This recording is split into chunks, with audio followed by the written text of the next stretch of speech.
Could it be? But me, your man, Louie T. Welcome to Washington football overtime. Ravens, Washington. I think my man, Stefan Thompson, summed it up best. He says, I know it's preseason, but damn. You hit it right on the head, Stefan. Couldn't have said it better myself. That's why I let you say it. I know it's preseason, but damn. But in all actuality, there are no good takeaways from this ass whooping, 37-3. Okay. I think there were some things illuminated in this game, but you don't want to put too much stock into it. It's the damn preseason. And I almost feel silly for getting excited about this third preseason game. I feel foolish, actually, because I thought that Ron was going to play his starters for at least some semblance of a possession or two, like the Ravens did. And they did have a casualty. So Ron is probably feeling validated by not playing his starters. But at the end of the day, I thought that we would play our guys somewhat in this game. Not the case. And we're probably going to lose anyway, but it was a lot worse than we all anticipated. And I'll get to a couple of takeaways from the game. They're not many, okay? And most of them not positive. The biggest takeaway, one, we stayed healthy all preseason, and this is a larger focus. You know, we stayed healthy the entire preseason. That's number one. That's the most important thing.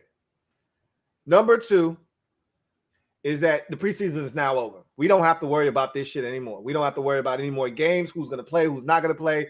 They all count now. So there are no more of these, hey, I wonder if Ron's going to play his starters for a quarter or not play them at all. We don't have to worry about that shit anymore. This is it. It's behind us. That feels good to say. But I feel dumb because we thought so many guys were going to have a chance to make a statement. Nobody made a statement except for Antonio Gandy Golden. Honestly. I thought Shaka Toney was the best defensive player on the field tonight. And I shouldn't say, I say that loosely, because we gave up 5 touchdowns to Tyler Huntley, okay? 3 of them in the first half.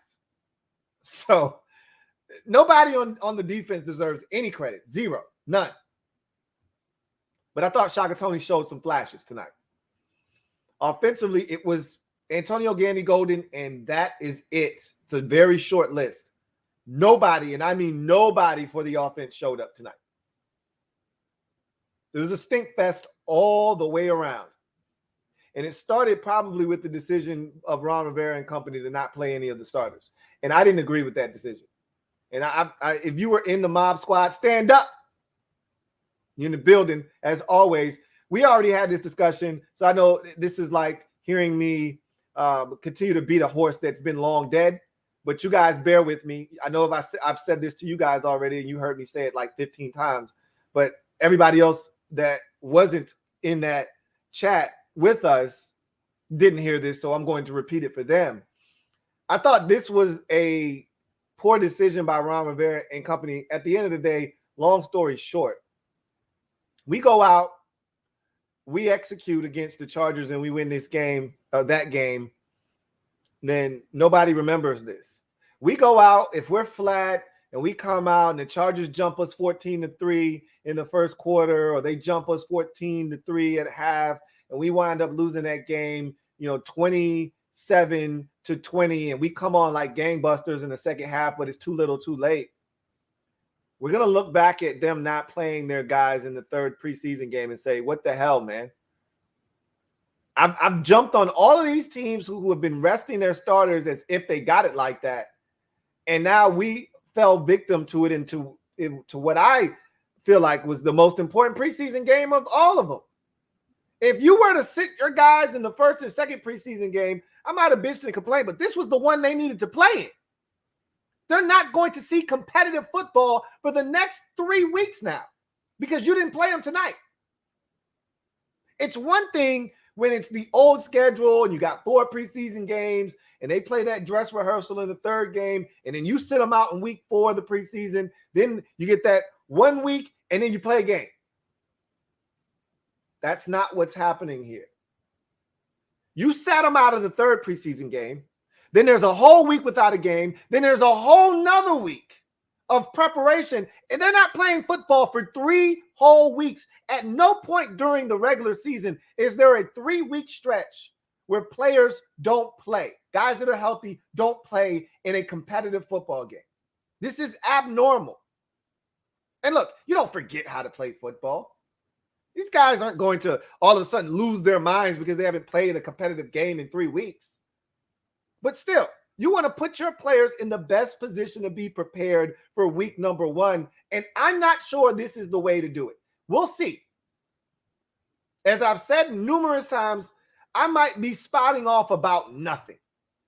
Much to do about nothing. We come out and we lambast the Chargers in week 1, 31-20. What the hell was I screaming about 3 weeks ago anyway? Right?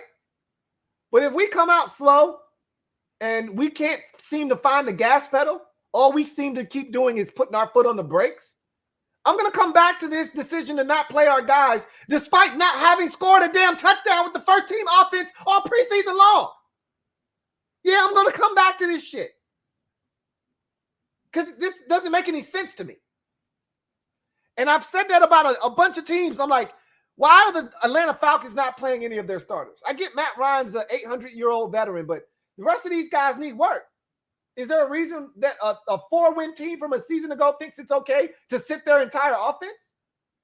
Last time I checked, Daniel Jones needs to prove that he belongs in this league as a starting quarterback. Is there a reason he hasn't played a single snap in the preseason? These were questions that I was asking of other teams. Here we are, sitting all of our guys, and we haven't busted a damn grape offensively all preseason long. Makes absolutely zero sense to me. But again, I'm not going to cry over spilt milk. It's the preseason. I don't give a shit about the outcome of this game. That's not why I'm upset. Okay, we could have lost 80-3. I don't care about the preseason. Preseason is the preseason, is the preseason, is the preseason. I'm thinking ahead towards the regular season and thinking maybe we just made a mistake. I'm looking at the Buffalo Bills. They played Josh Allen a full half of football.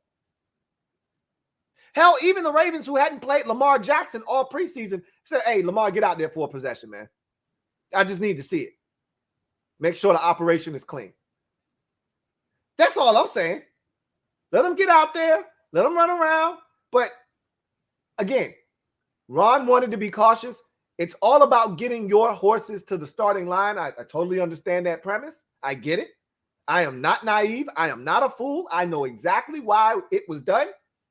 That doesn't mean I have to agree with it. But at the end of the day, they achieved their goal. They're healthy. Now they just got to get through 2 weeks of practice, and they'll have all of their horses at the starting blocks.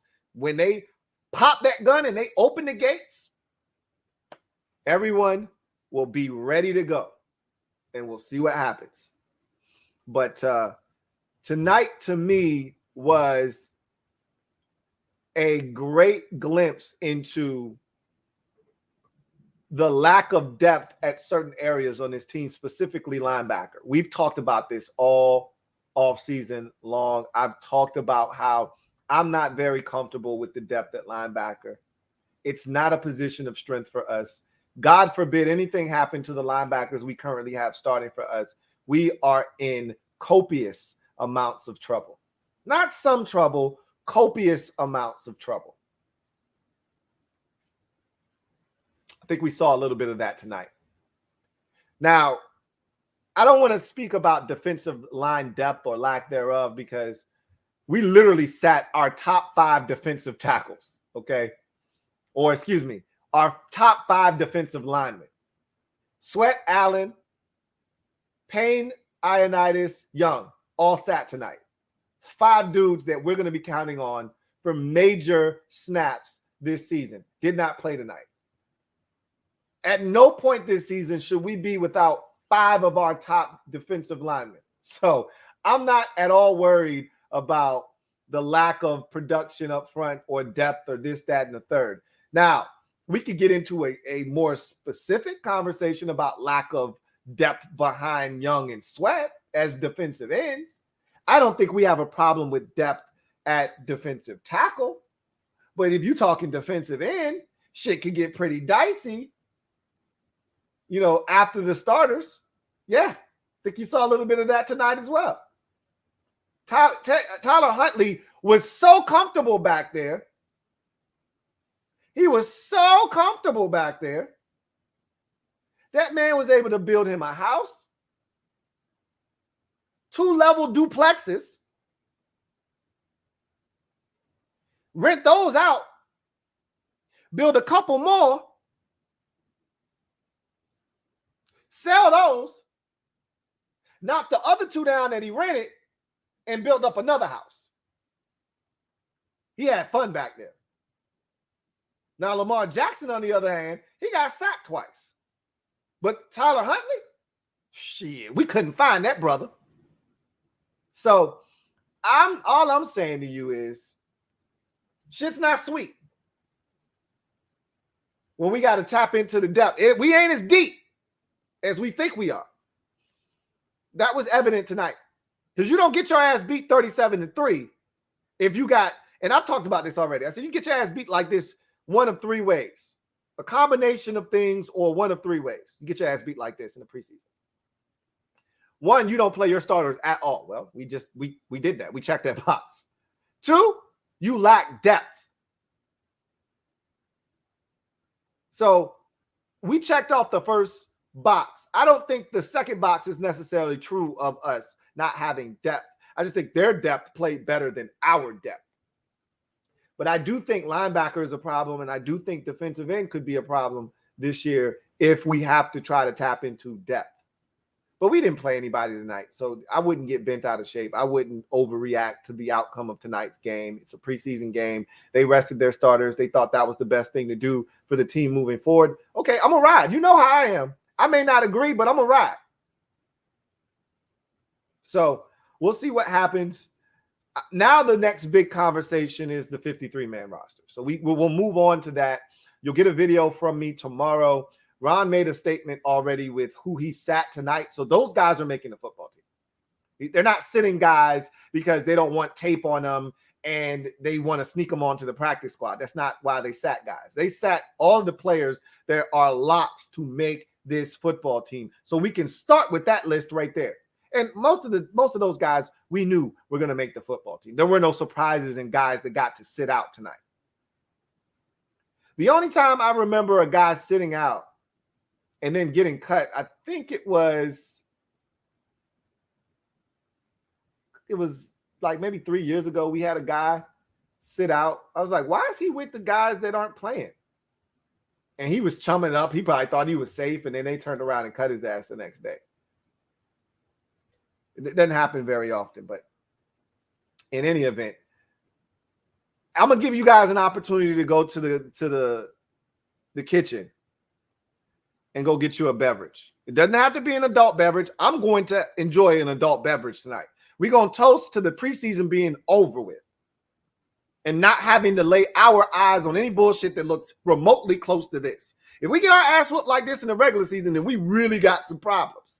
I don't see that happening with Ron Rivera as our head coach. With this team of players that have heart and fight, toughness and grit, I don't see this happening in the regular season. Even though we do have a schedule that could allow for an ass whooping like this to take place, I don't see it happening.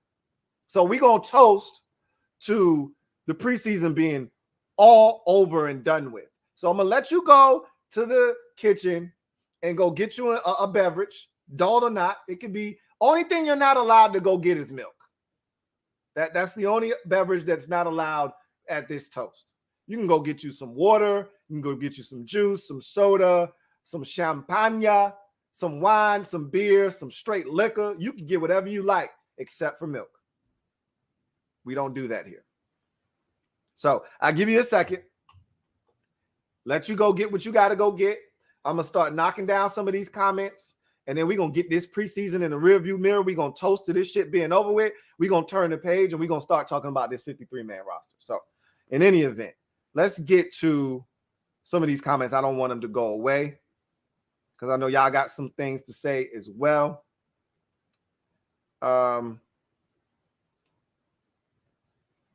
So let's see where we start tonight. Eddie Behringer, thank you for the super chat, Eddie B. Greatly appreciate you. My guy, Eddie Behringer, writes, were the starting coaches coaching? Yeah, they were coaching, man. But, you know, when you get to this point of the preseason and you're not playing your starters, it ain't about the coaching no more. It's about the players you put on the field. You put some dudes that don't belong in this league on the field or who aren't going to make your team, and they're not very good, it's going to show. If the other team, like I was telling members of the mob that were watching the game with me, and at the end of the game, I said, the Ravens are a well-oiled machine. They are a tremendously run NFL franchise and have been for the better part of the last 2 decades. They don't make a ton of mistakes. They know who they are as an organization. They have an identity clearly stated. They know what players fit that identity. They draft those players, and they have an semblance of talent year in and year out that allows them to win double-digit games and make the playoffs just about every single year. And they have depth from the number 1 guy on the roster to the 53rd guy on the roster. They've got depth.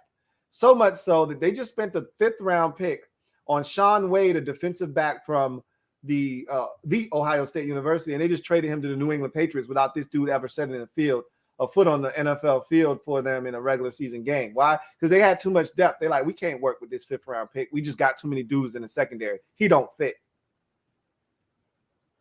Okay. Okay. That's because they're so talented, they can afford to do that. So their second stringers, their third stringers don't look like our second and third stringers. They got championship caliber backups. That's not us. We're not there yet. So that's what tonight was an example of what real, NFL championship caliber backups look like and what your backups look like. And we got a taste of and a dose of reality. We've been talking about how much depth we have. We have the most depth we've had as an organization in quite some time. But the bar's been set pretty damn low here in Washington. We've had the conversations already. Is Trey Quinn going to win that last wide receiver job? Is Ryan Grant safe? These were the conversations we've been having the last 3-4 years. Okay. What about Sean Davis? Is he going to make the team? These are the conversations we've been having with ourselves the last couple of years. That's not what the Ravens conversations the Ravens are having. Obviously, they're not having those same conversations. So you got to see that tonight. So were the starting coaches coaching? I think they were. The problem was the players that they were coaching didn't receive it. They didn't receive it. Thank you for the super chat, Eddie B. All right, so before we take this next super chat from Brendan McCloskey, my guy, Brendan McCloskey, B. Matt, cups up. Cups up. Whatever you got, put it in the air. Cups up. To a healthy, now officially over, hopefully prosperous regular season, but to a preseason that saw us escape with health intact, maybe some lessons learned, but more importantly, shit's over. Time for some real football. Cheers. Here's to a much better regular season than I think we're going to have. And here's to defending what is currently ours, the NFC East division crown. Cheers.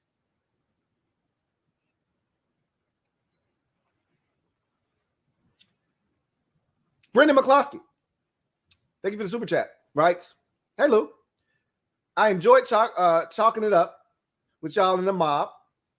Likewise. Damn, Jared Patterson had his worst game tonight. He did. They're not going to hold it against him. His ticket was already punched before this game. It did not help him.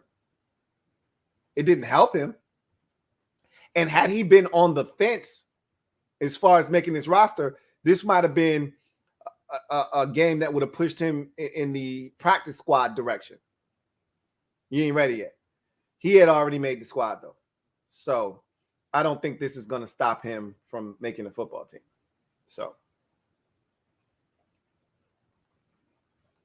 he was not good tonight. Had 2 drops. I didn't think he saw the field well. It wasn't a good game for anybody. You know, you want to single out guys, but honestly, nobody was really that good tonight. None of the skill guys, at least, except for Antonio Gandy Golden, that is. Thank you for the super chat, Brendan McCloskey.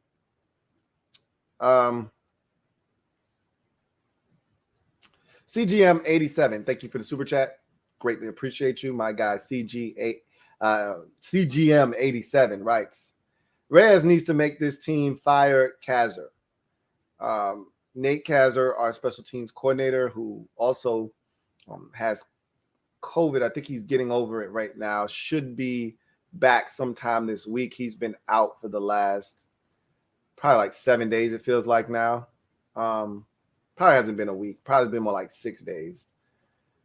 When did we play? We played Friday last week. So it might have been 7 days because I think he might have gotten it that Friday after the game or something because he hasn't been at practice all week. Ron said he had COVID, but he was vaccinated, obviously, because he's a member. What do they call them? Tier 1 employee in the NFL. You got to be vaccinated. So we'll see what happens, but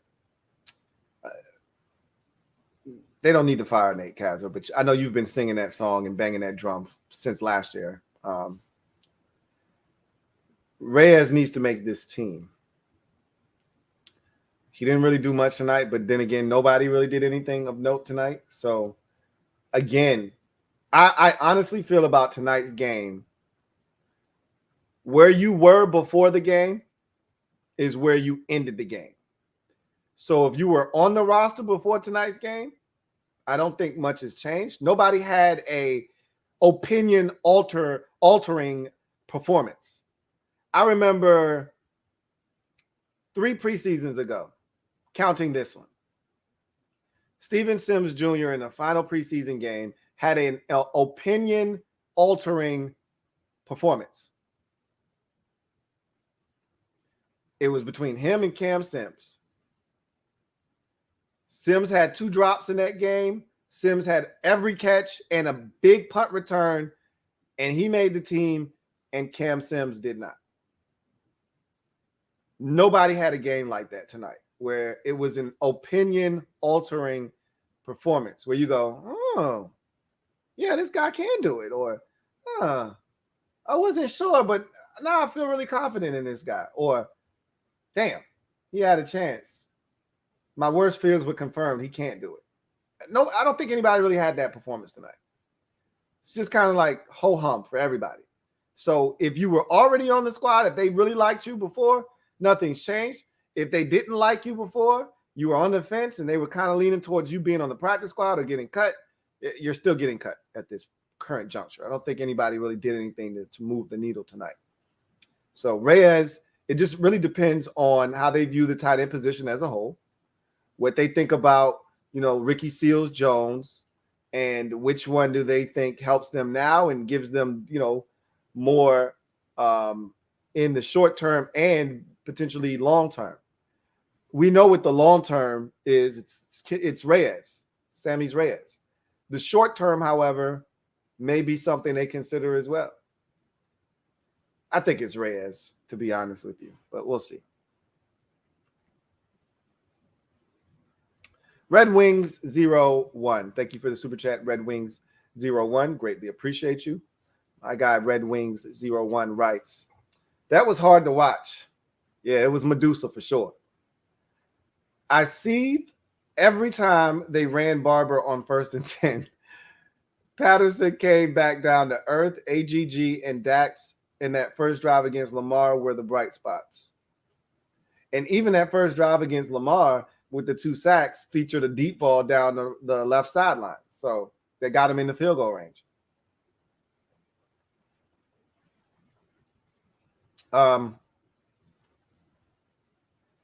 Patterson, I've tried to tell everyone this because you know how fans are. Fan is short for fanatic. And fanatics, they don't want to necessarily hear the truth. They want to hear what makes them feel good as a fan. And what I tried to explain, and everybody, people do this time of the year, they get excited about a player and they take it too far. And what I try to be consistently, because this is what I am, is a realist. So I try to be the voice of reason. Sometimes it's effective, sometimes it's not. But I'm going to do it anyway. And so what I tried to explain to you guys after Patterson's magnificent start to the preseason, especially last week's game, where he was at an all-time high and people wanted to bench Antonio Gibson after last week's game and put Jaret Patterson in.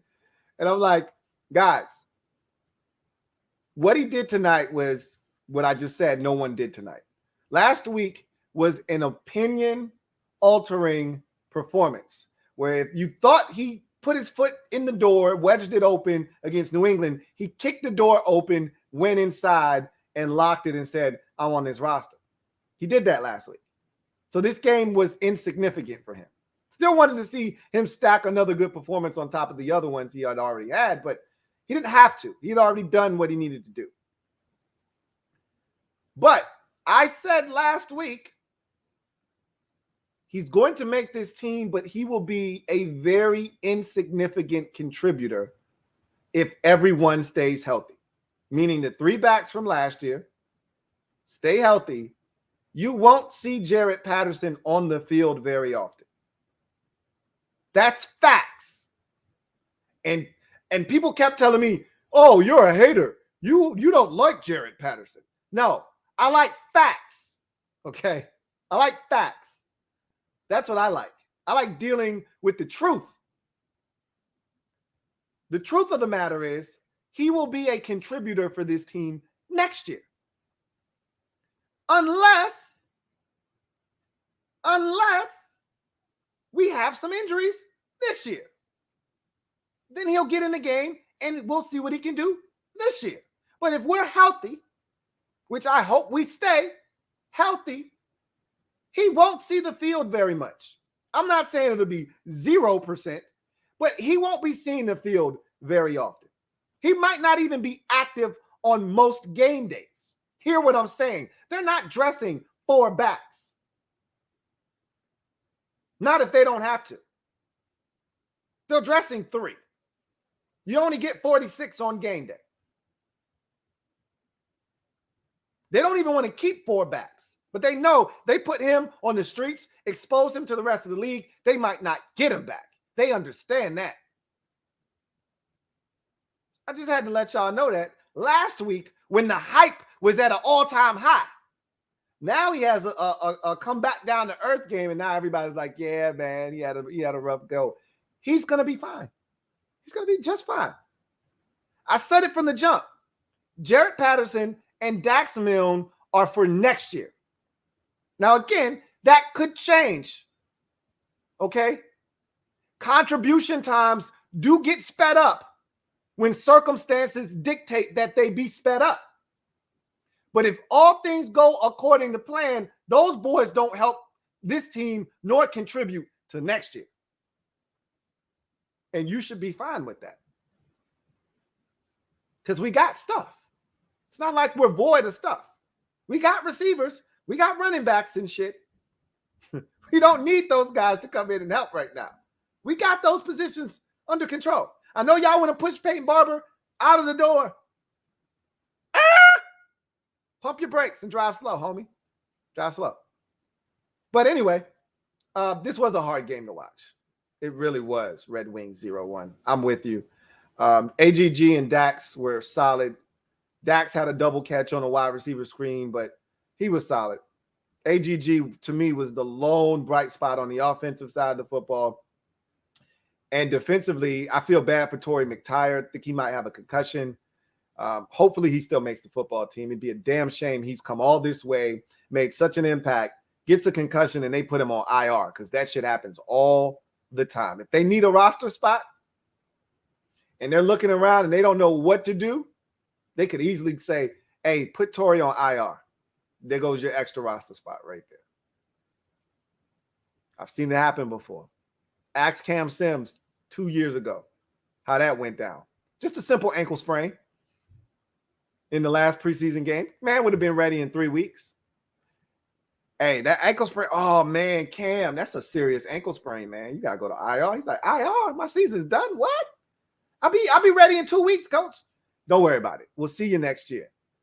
Come back ready and in shape. I hope they don't do that to Torrey McTyer, but we'll see. Thank you for the super chat, Red Wings 01. Metaphor. Thank you for the super chat. Metaphor, greatly appreciate you. My guy, Metaphor, writes, 2 thoughts. JP, stock down, Jared Patterson. AGG, stock up. Off topic. New study shows that vegans who eat Impossible Whoppers are 10 times less likely to contract COVID. That is not a study. And we were having a conversation in the mob. See, this is what happens when an ass whooping is in progress. You start talking about everything but the goddamn game and the action on the field. So we started talking about food. That's what the hell we start talking about KFC and their downfall and Chick-fil-A being the best restaurant. And then we start talking about what's the best place to get a sub. We talk about Jimmy John's and Subway and Quiznos and Firehouse. We all over the damn place. This is what happens when you're getting your ass beat 37-3 midway through the third quarter. So this is why the man is talking about Impossible Whoppers and shit, because we started talking about everything but football. I hope this never happens again the remainder of the season, just so you know. Thank you for the super chat, Metaphor. Greatly appreciate you. Oh, man. My guy, Lamarick Anderson, thank you for the super chat. Greatly appreciate you. Lamarick writes, these coaches are going to have a tough time evaluating because there was nothing out there tonight. Not a thing, Lamarick. Not a thing. I don't think there's really much here to evaluate, honestly. There were a few roster spots still up for grabs. The defensive end for position, we talked about that already. That was one to look out for. Tight end 3 was another one to look out for. You know who I think is in some real trouble of making this football team? I kept running from it because I didn't want to believe it. But the signs have all been there. You know who played the whole damn game tonight? Jeremy Reeves played the whole damn game tonight. That doesn't bode well for him making a football team. Jimmy Moreland played the first half. We didn't see Jimmy out there in the second half. Jimmy's making a football team. You know, I saw what's the linebacker from Michigan? Khalil Hudson out there in the first half. Maybe even a sliver of the third. He wasn't out there in the fourth quarter. Dudes that are making a football team in these types of games don't go 4 quarters. I don't know if they're keeping Jeremy Reeves. That's a little dicey to me for him. This whole time I've been saying 5 safeties. It's looking more like 4, especially if you're keeping 6 corners, which they are. If Torrey McTyer is healthy, they're keeping 6. So I'm starting to think, damn, homie. Just last year, you was the man, homie. The F happened to you. I think they about to tell Jeremy Reeves, just like he told him last year, it's a numbers game. We love you. You keep working, and you'll be back on the roster again. Ron might be having that same conversation with Jeremy Reeves again, like he did last year. Don't go too far. We might need you. Just like we did last year. We'll see. But like you said, Lamar, ain't a lot on the tape to go off of tonight. It really ain't.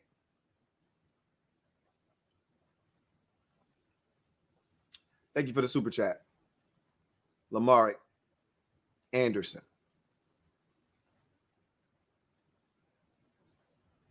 Let's see if we got any more super chats. And we do.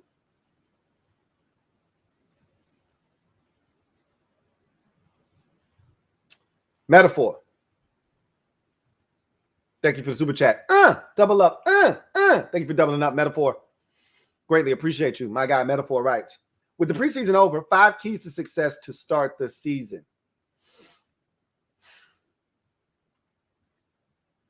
I don't know if my 5 keys to the season changed at all. Remember, I gave y'all 5 keys to the season, and I said this could change after, we're going into camp. Let me see if I can find it. If I can find it, I might be able to just regurgitate those. I don't think much has changed since I gave you those. Let's see if I can find them. Yep, here they are right here.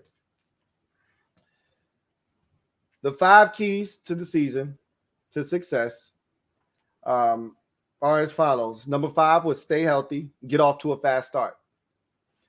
I don't love the decision they made tonight. That could alter getting off to a fast start, but we'll see. I hope I'm wrong. I hope this is, again, much to do about nothing. They go out, they come out sharp, better than what we saw in the preseason offensively. They hit the ground running, and this isn't even a conversation we need to have again. We'll see. But they stayed healthy in camp. They stayed healthy throughout the preseason, and that was important. Can't play more than 2 quarterbacks this season. That's another big key. If Ryan Fitzpatrick is healthy and he's consistent, even if he's consistently inconsistent, I think he starts all, 17 games if we're in any kind of playoff race. If not, that's when they may turn the reins over to someone else. I've given you the instance in which I think they would make a switch, what would necessitate a switch. To me, you've got to have 2 out of 3 weeks of just extremely poor football that has cost us games that were very winnable, but the quarterback literally is the reason we lost the game. Or you've got to have a stretch of 3 out of 4 very, very mediocre to below average performances by the quarterback in which we had chances to win those games, and you can trace back the reason we lost those games to, once again, the quarterback position. Outside of that, I don't see a switch being made. So you can't play 3 quarterbacks this year. And for as much as I think Kyle Allen can play, we saw him tonight. And I don't want to, that was his first, real action. He was in last week, but, last week they didn't do much with him. He wasn't good tonight, was Kyle Allen. And it wasn't just him. Okay, let me reiterate that. It wasn't just him. But we don't want to go to our 3rd string quarterback. But if we do have to, I've said this before, I still have confidence in Kyle Allen. Let me make sure I let that be known again. Tonight didn't change my mind on the fact that I think we can win with any of the 3 quarterbacks on our roster right now. There are varying degrees of how much we can win with each quarterback, but I think we can win any given game with any of these quarterbacks, with the team that we have surrounding them. 3, no worse than 4-2 in the division. Didn't we have that conversation on Wednesday night? I think we had that conversation. That is a rule for me. That is a staple of any postseason run for any team. You can't finish any worse than 500 in your division. And honestly, if you want me to take you seriously, it's 4-2 or better. We've already had that discussion. And then I also threw in an extra caveat to that number 3, which was we got Brady, Rodgers, Mahomes, Wilson, and Allen all on the schedule. Nobody else in the league can lay claim to that. Not a soul. We got to be 2 or 3 or better against those quarterbacks in those teams. Can't be 1-4, can't be 0-5 and expect somebody to respect you. I don't give a shit how close the games were. I don't care if they were all one possession losses. Nobody's looking for any kind of sympathy or anybody looking for any kind of moral victories. 2 and 3 or better against those teams and those quarterbacks. We got to score more than 25.5 points per game. After looking at the offense this preseason, a lot of you would probably come to the conclusion that, hell, that's not a guarantee. I tell you again, it's the preseason. Don't get caught up. There was no Curtis Samuel. Never, ever trust a man with 2 first names. Scott Turner wasn't getting intricate and into his bag. Relax. 25.5 points a game for this offense gives us a chance to compete. Last year, we were 25th in the league at 20.9 points per game. That's horrible. You're barely scoring 21 points a game, essentially. Not going to win a lot of games that way, because that means you have to hold your opponent under 20 points to win. It's not going to happen very often in this league. And then number 1, this is the biggest one for me. This is what we talk about every single week. It's cliche, but it's cliche for a reason. Turnover differential. Plus minus. You call it whatever the hell you want. It's all the same, and it weighs the same. It carries the same weight. Whether you call it turnover differential or you call it plus or minus, whatever the hell you call it, we got to be on the plus side of things. And big time. I said, we've got to be +5 or better this season. Okay? Last year, I think we were something like -4. And we were one of like 2 postseason teams that were below the Mendoza line on the plus-minus side. And the only reason we got in is because of our division. We didn't belong there. 11 of the 14 playoff teams a season ago. Let me say this one more time. 11 of the 14 playoff teams a season ago. +4 or better in the turnover differential. +4 or better. You want to win games, you got to take care of the football, and you got to take it away. Those are my 5 keys, man. Those are my 5 keys. And you might have been specifically talking about how to start the season. All of those things to me apply for the entire season. We can get into specifics when we get into Washington Football Nightly and all of that good jazz, and we get to the keys to victory for the Chargers. We can get into that specific game. But if you're talking for the season, none of that has changed. Thank you for the super chat metaphor. Jenny Perez, thank you for the super chat. Greatly appreciate you. My girl Jenny writes, hey, Lou. Hi, Jenny. Have some ways to get, she says, have some ways to go at the linebacker spot. Happy to see Sammy's have a catch. Not sure how he blocked, though. Glad preseason is over, too. Yes. He did have a catch. It's funny. On that catch, he was running a shallow cross. It was 3rd and 5. He wasn't going to get the first down, okay, because he ran the route probably a little bit more shallow than they would have liked him to, crossing the traffic. You'd like to see him maybe get a little bit more depth, but it is what it is. He caught the ball, and I think he was so concerned with catching the football cleanly that he forgot, I need to turn up the field and try to get something. He was just concerned with catching the football cleanly. And he only got 2 yards and pushed out of bounds.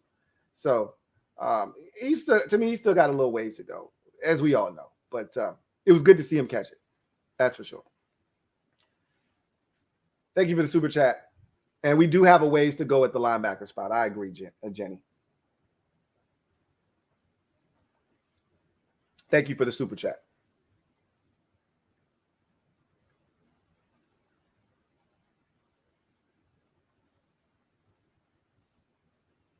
Darren Long, thank you for the super chat. Greatly appreciate you.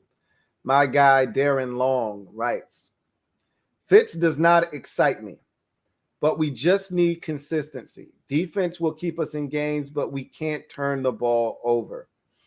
This has been what I've been trying to convey to everyone this entire offseason when I told you I didn't want this man. Then when we got him, I said he's here. I'm going to root for him because he's on our team now. He's a part of the family. But the turnover issues don't go away just because you want them to. I can't stress this enough. Everybody keeps talking about how much better he's been over the last 3 seasons, this, that, and the third. And I'm like, okay, so he was so good last year. You felt so good about him. I said, the man was 13/8 last year. Like, double that. Okay? I don't know how many starts he had. I don't know how many games he played in. Let's just extrapolate that over 16. Let's assume that he started the first 6 games and then he started another 2 games after that. So let's assume he started 8 games and he probably played in 10 or 11. Extrapolate that 13/8 over the entire season is 26 touchdowns, 16 interceptions. That's not good. That's not very good. I heard somebody say if you could get Fitz to be at a 1.5 to 1 touchdown to interception ratio, you should feel good about that. I don't know how to feel about that. So if you're doing the math at home, for every touchdown and a half, he throws an interception. So when he's got 3 touchdowns, he's got 2 interceptions. When he's got 6 touchdowns, he's got 4 interceptions. And you just keep doubling that. So when he's got 12 touchdowns, he's got 8 interceptions.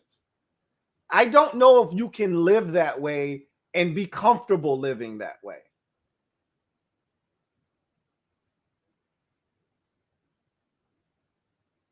You say play defense, don't turn it over. Well, this guy turns it over. So I don't really know what you're expecting.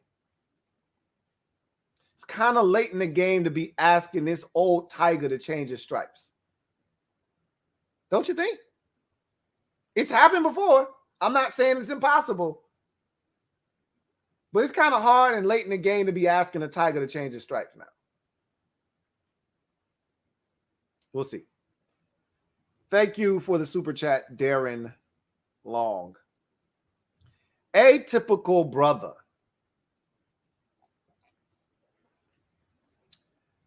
Atypical brother. Thank you for the super chat. Greatly appreciate you. Atypical brother writes, what up, Lou? What up, atypical brother? This preseason game was hard to watch. Then starting defense looked good, but everything else was bad to me. Also, our offensive line needs improvement. They were often manhandled. So the starting defense wasn't the starting defense. We never put any of our starters in this game. But if you're talking about the overall preseason, which is what I think you're talking about, the starting defense did look good this preseason.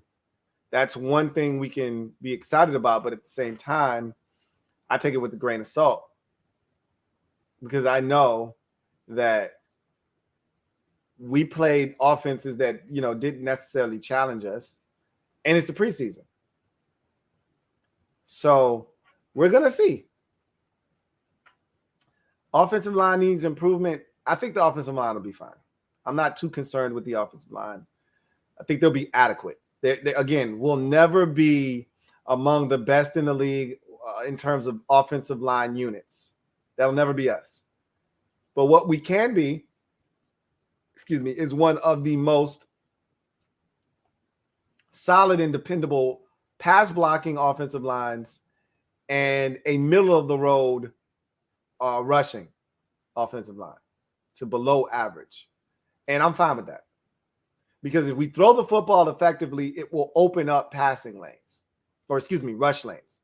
If we run the football effectively and we spread teams out, it will open up lanes in the run game. So I'm not too concerned. But this is a tough preseason game to stomach. And as I said already, glad it's over. Not just this game, but the preseason as a whole. I don't know if I could have taken another one of these. Thank you for the super chat, atypical brother. Let's see. CGM 87. Double up. Thank you for doubling up, CGM 87. Greatly appreciate you. Who writes, Jimmy John's puts a pathetic amount of meat on subs.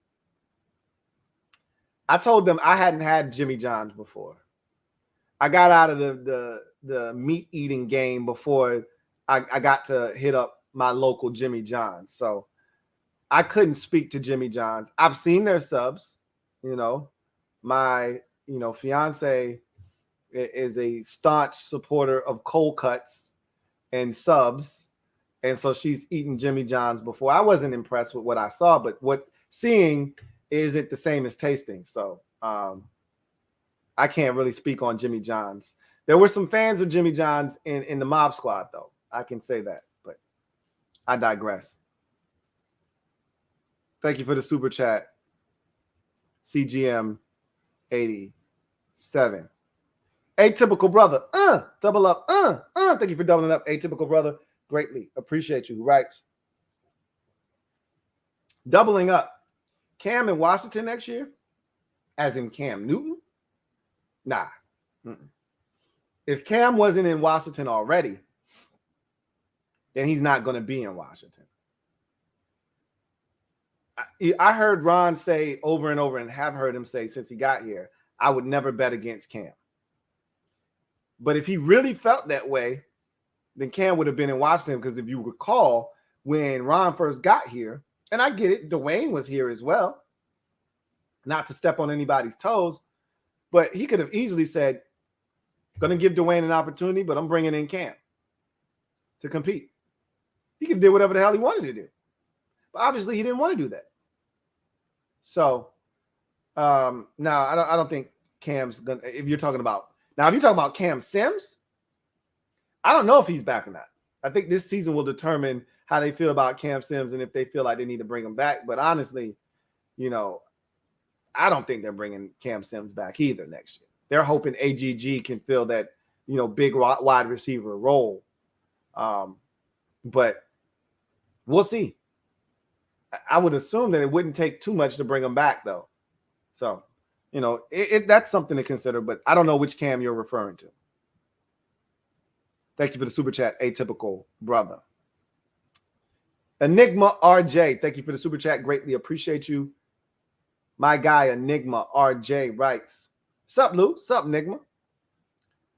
I hope our starters stay healthy, because we got nothing after that. Plus, Allen shows what he really is, a disappointment. So I don't want this game. Okay, so I'm going to put my wine down. I'm going to take one more step. I'm going to put my wine down for a second, because this is going to require me to have both hands free and let them fly as I talk.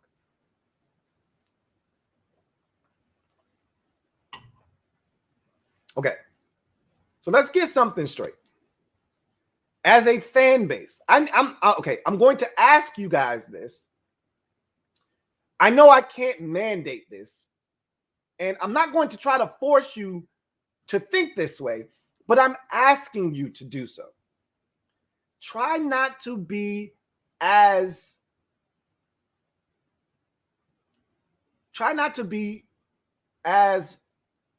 polarizing week to week.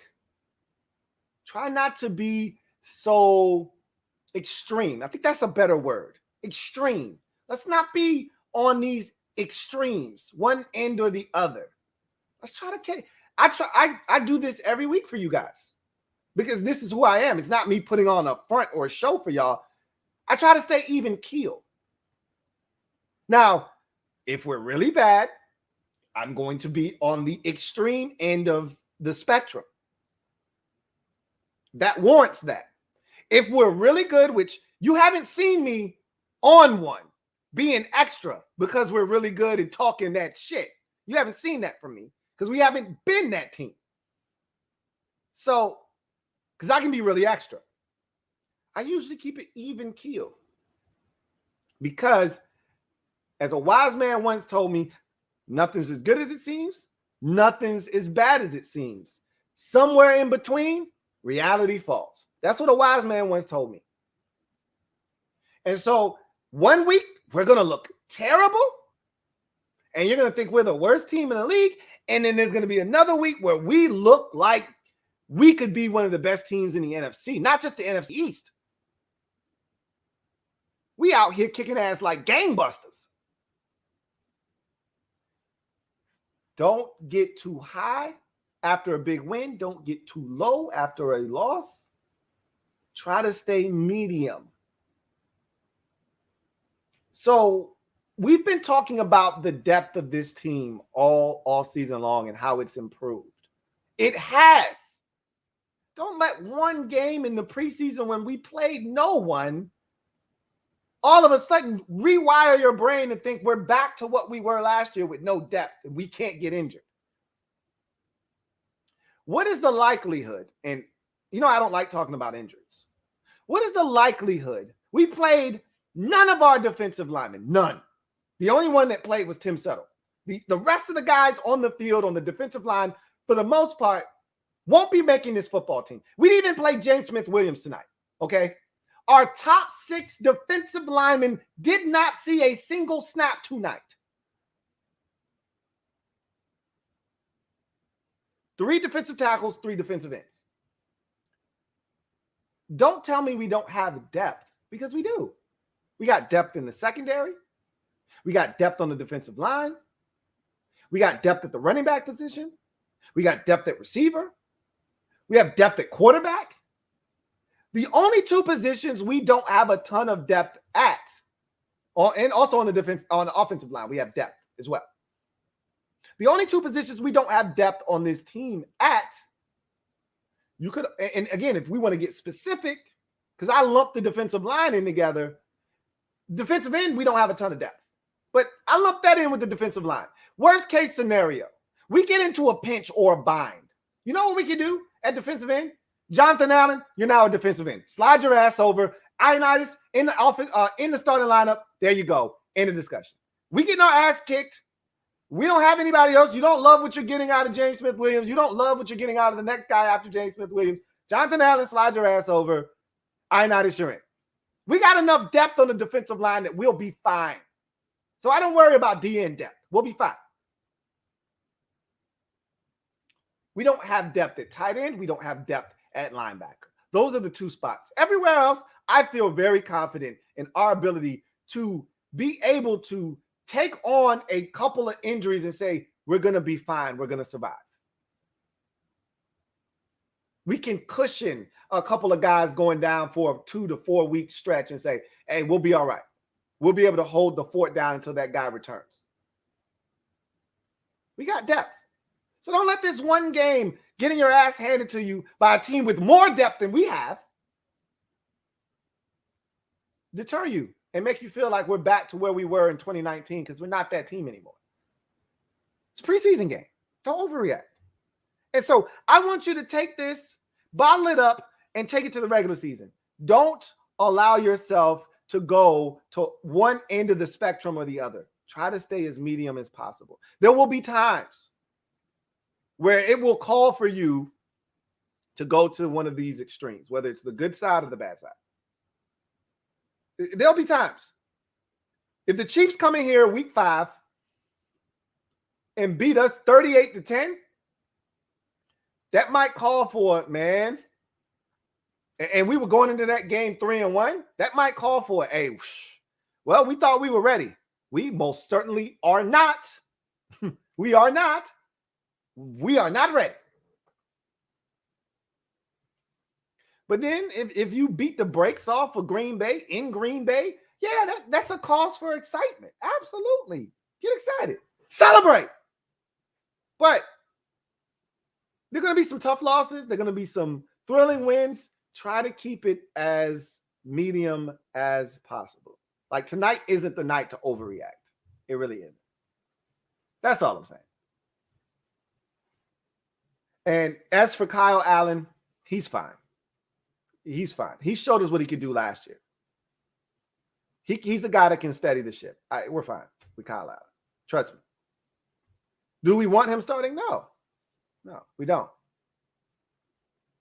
But if he has to start, are we going to be fine? You're damn right we will be. You're damn right we will. Thank you for the super chat. Enigma RJ. Got one here from Brandon Hayes. Thank you for the super chat, Brandon Hayes. Greatly appreciate you. Who writes, you think we were completely vanilla this preseason on both sides of the ball? Ravens looked like the Ravens regardless of who was playing. Well, I'm going to be honest with you. I watched all the Ravens preseason games. They didn't do shit their other preseason games offensively. We just couldn't stop them to save our lives tonight. I watched this same Tyler Huntley in the first 2 preseason games. I watched him last week against Carolina. I think they scored maybe 20 points. Maybe. They had 20-something at halftime. I think it was 23-3 at halftime. I watched them against the Saints in the first preseason game. I think the score was like 17-15. Something like that. Don't quote me on that. I said all of that to say this. The Ravens, but you made a point that I made earlier about these same Ravens. The Ravens are the Ravens are the Ravens are the Ravens are the Ravens. The Ravens are the Ravens in December. The Ravens are the Ravens in October. The Ravens are the Ravens in April. The Ravens are the Ravens in June. You know why? Because they have an identity. They know who they are. They don't get it confused, and they get guys that fit what they do. So the Ravens are going to Ravens at all times. It ain't pretty, but it's gritty, and generally speaking, it gets them a dub. That's why they haven't lost in 20 straight preseason games. That's not by coincidence, because the Ravens are going to Ravens. They did that tonight. Thank you for the super chat, Brandon Hayes. Dwight Phillips, thank you for the super chat. Greatly appreciate you. My guy, Dwight, writes, hey, Lou. What up, Dwight? Dwight around your lip. He says, receive my Mob Squad shirt. Mob Squad, stand up. We in the building. Really appreciate you copping that Mob Squad merch. My guy Dwight says, once again, great quality and feels great. Love it. Love it. Want more of it. Really do appreciate you, Dwight. And again, if you feel comfortable, send me a picture, man. I would love to put it in the collage that I'm trying to put together. I need more pictures, honestly. Really appreciate you, Dwight. And Dwight just gave me an opportunity to plug the merch. Copy the Ron's Plan merch. Copy the Mob Squad merch. Hats, shirts, you name it. It's about to get chilly outside, man. Weather's about to change. Copy you an LTN hoodie. Okay? Appreciate you, Dwight, man. Thank you so much for the support. Brandon Hayes again. Double up. Thank you for doubling up. Greatly appreciate you, Brandon Hayes, who writes, Scott Turner should have an identity as a coach regardless of who's playing. I get it, last year was a wash, but damn, what are we? I think I know what we are. I've already told you this. We're a finesse football team. We want to throw the football. We want to spread you out and throw the football. We want to put our best players on the field and get them the ball in space. I'm not telling you anything that's significant or specific to any one team. Most teams would love to get their playmakers isolated out in space with the football in their hands. That's not new, but that's what he wants to do. They want to push the football down the field vertically. They want to open things up underneath, so they run the shallow crosses. They want to put your defenders, especially in the middle of the football field, specifically your linebackers, in conflict. Okay, they're basically trying to make your linebackers have to make high-low reads, or your quarterback, the quarterback make a high-low read, forcing that linebacker to pick one. Whatever he picks, you want to make him wrong. If he decides he wants to go with the shallow cross that's in front of his face and he wants to sync up, okay, we're going to throw the deep dig behind him. We're going to throw the skinny post behind him. We're going to throw the seam ball right behind him, then behind his head. If he wants to sag back and get underneath that deep dig, if he wants to sag back and take away that 18-yard hook over the middle of the football field, okay, then we're going to throw the shallow cross. Can't be in two places at once. You want to make that guy wrong. So you're going to try to high-low a lot of these defenders. He knows what he wants to do with this offense. He knows what the identity is. It's all about execution and getting comfortable. Remember, this is a brand new offense, and not talking about Scott Turner and you know, him implementing it. I'm talking about we got 4 brand new receivers, 3 of which that are going to be on this roster this year. Okay. We got a brand new starting quarterback. We have 3 brand new starting offensive linemen. Okay. This offense is damn near new. Okay. A lot of turnover. So got to figure out what guys do what best, what positions we can and can't put them in. We got 2 new tight ends. No matter who that third tight end is, he wasn't here last year. John Bates wasn't here last year. So what I'm telling you is you still got to get, it's still a filling out process. Even though he was here last year, you got to figure this stuff out. And it may take 3 or 4 weeks. Remember, in an NFL season, 9 times out of 10, the defenses are usually ahead of the offense. It's not hard to play defense. There's only so many things you can do defensively. Offense needs to get in the rhythm and sync. You come out and you say, hey, we playing cover 2. Everybody understands that language. That's universal. On an offense, you go talk to 16 different teams, and they got 16 different ways to say the same shit. But you come out and you play defense. Cover 2 is cover 2 for this team, for that team, for that team, for that team. Cover 3, that shit's universal. So defenses usually can get on the same page a lot sooner than the offense can. So again, it's going to take a little bit of time. I think he has an identity and he has a vision, I should say, for what this offense should look like. Can we go out and execute? That's the real $1 million question. So thank you for the super chat, Brandon Hayes.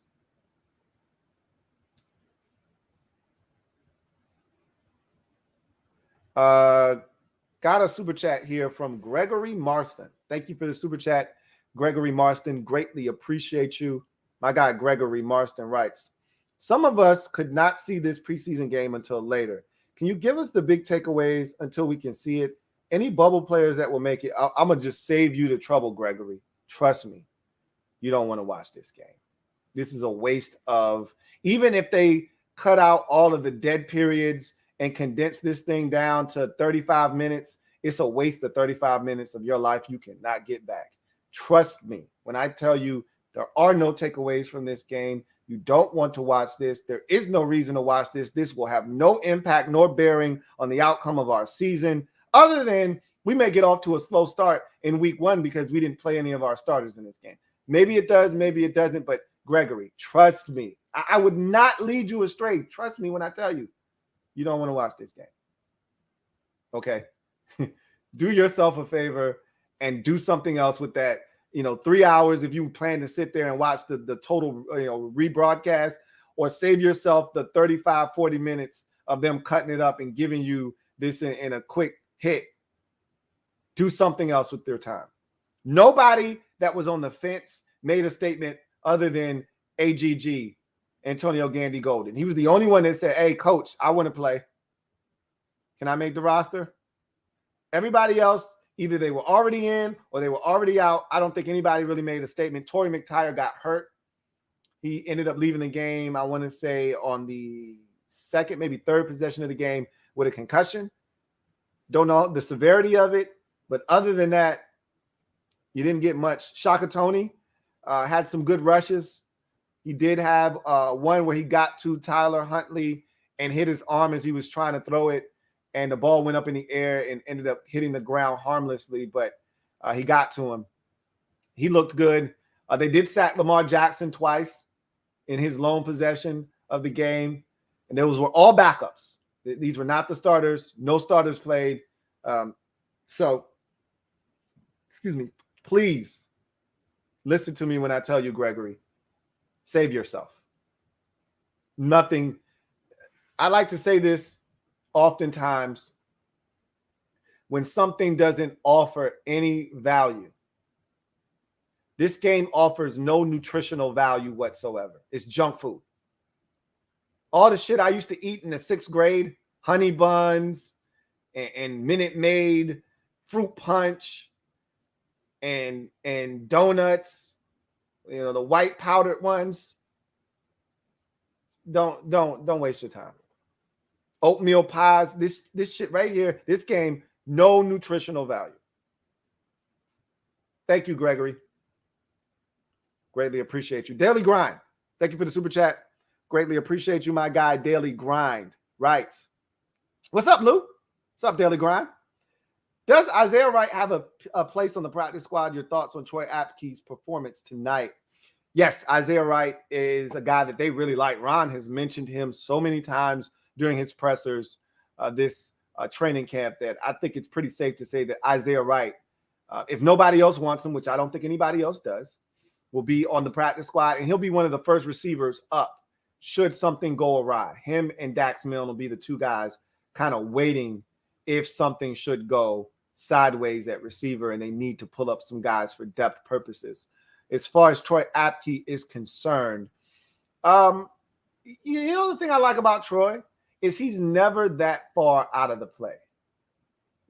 For a guy that's never done it, he's always there. He's just usually a step behind for whatever reason, and some of that is just lack of experience, not knowing how to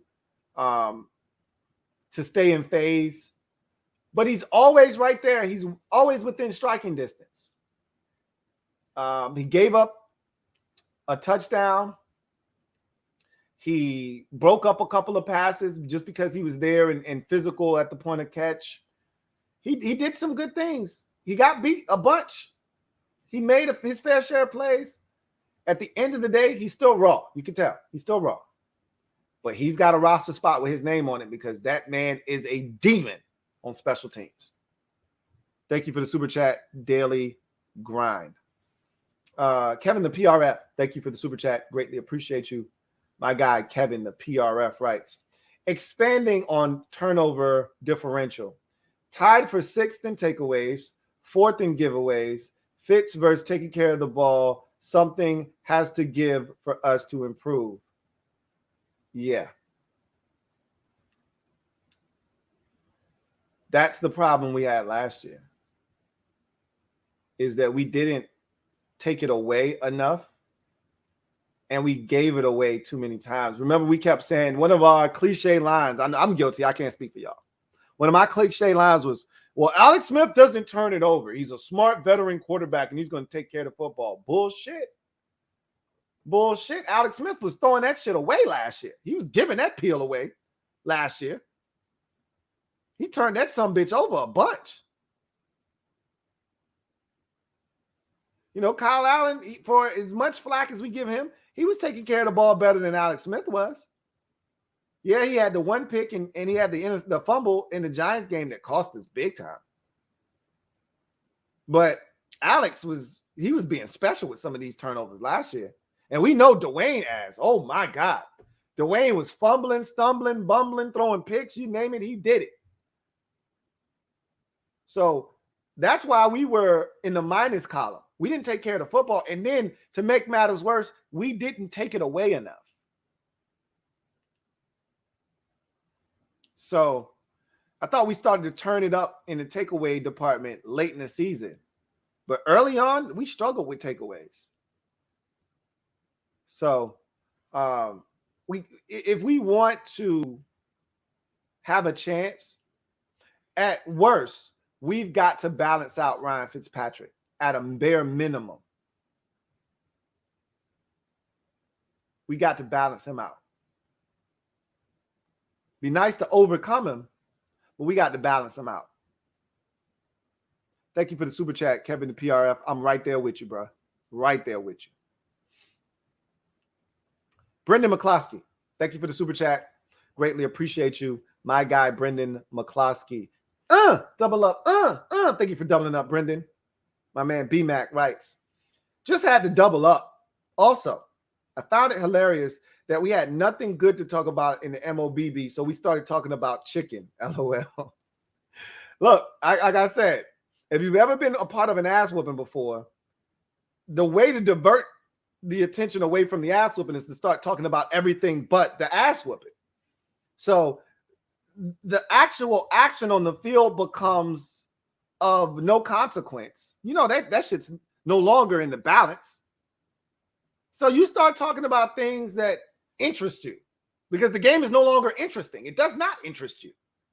So that's what we ended up doing. Thank you. I'm glad you were a part of it, B-Mac. I really do appreciate you.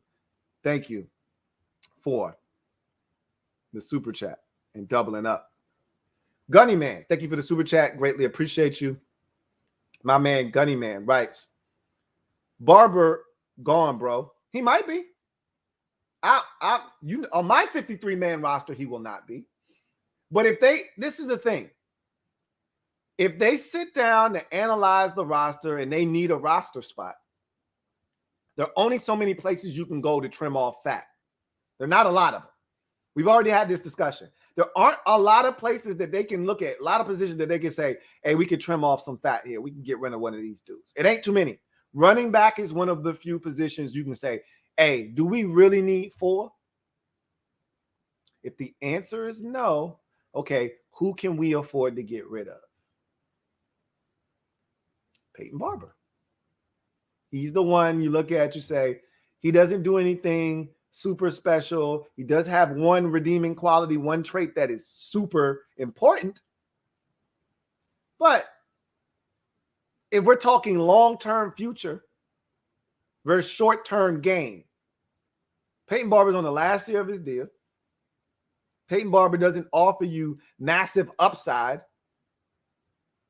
Peyton Barber's the guy you can get rid of to keep Jaret Patterson if you were looking to get a roster spot so you could add it somewhere else. Running back would be the place. I told you when I make my 53-man roster, Peyton Barber's going to be on it. Okay? But would I be shocked if when we start getting the word, because you know it's going to trickle down 2-3 names at a time. Such and such has been cut. Such and such has been cut. These 3 players have been cut. As we get from 80 to 53, would it shock me if we get down to those last 4 or 5 names and Peyton Barber's in there? No, wouldn't shock me at all. But I'm not expecting it. I'm not expecting it. If I were a betting man, I'd bet that Peyton Barber is on that 53-man roster. But could he be gone? You're damn right he could be gone. He was playing tonight. If they were that confident, he would have been over there with J.D. McKissick, and he would have been over there with Antonio Gibson. He wasn't. They could have said, tonight is the Jaret Patterson and Williams show. Y'all two going to take the bulk of the carries, and they could have let them 2 brothers have it the whole night. Nah, they threw Peyton ass out there too. He missed the block on the second possession of the game, or might have been the first. He missed a key block. He dropped the pass. He was ineffective as a runner. He didn't do himself any favors tonight, but nobody did. Like I said, if you were on the roster before the game, ain't shit changed. If you were off the roster when the game started, your ass still off the roster. You didn't do a damn thing to help yourself. That needle didn't move for too many guys tonight, one way or the other. So in my mind, Peyton Barber was on the roster before the game started. Nothing's changed. Nothing's changed. But we'll see. Time will tell, and we don't have that much time to wait. Thank you for the super chat, Gunny Man.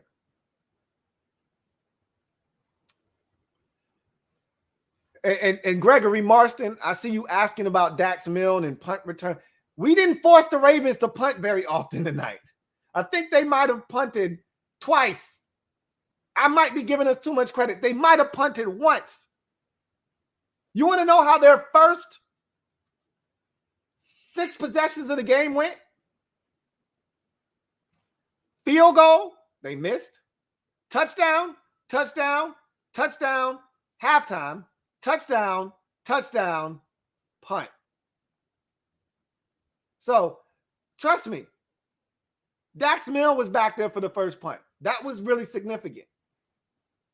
He was the first guy to get an opportunity on punt. So that means they really like Dax.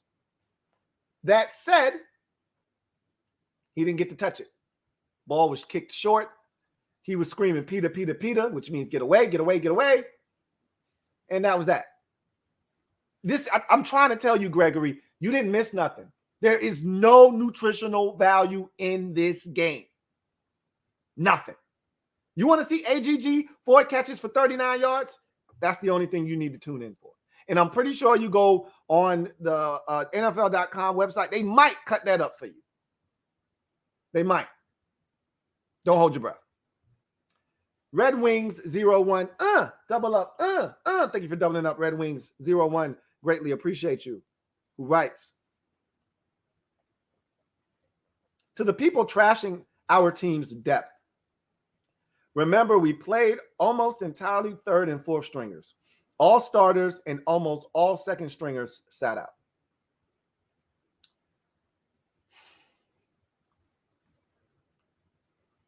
That's almost facts. I will not say all of the second stringers, and he didn't say all of the second stringers sat out. He said almost.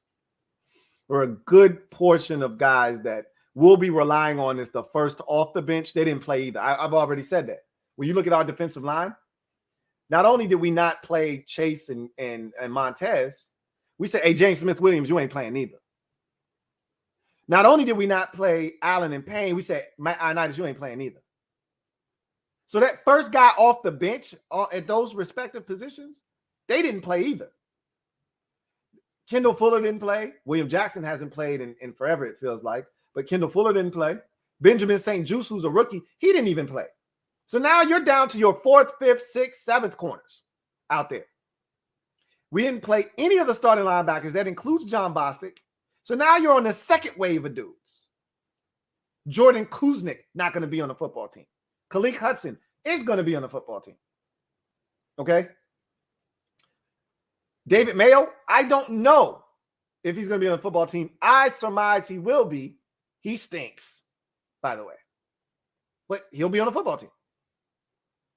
So it wasn't pretty.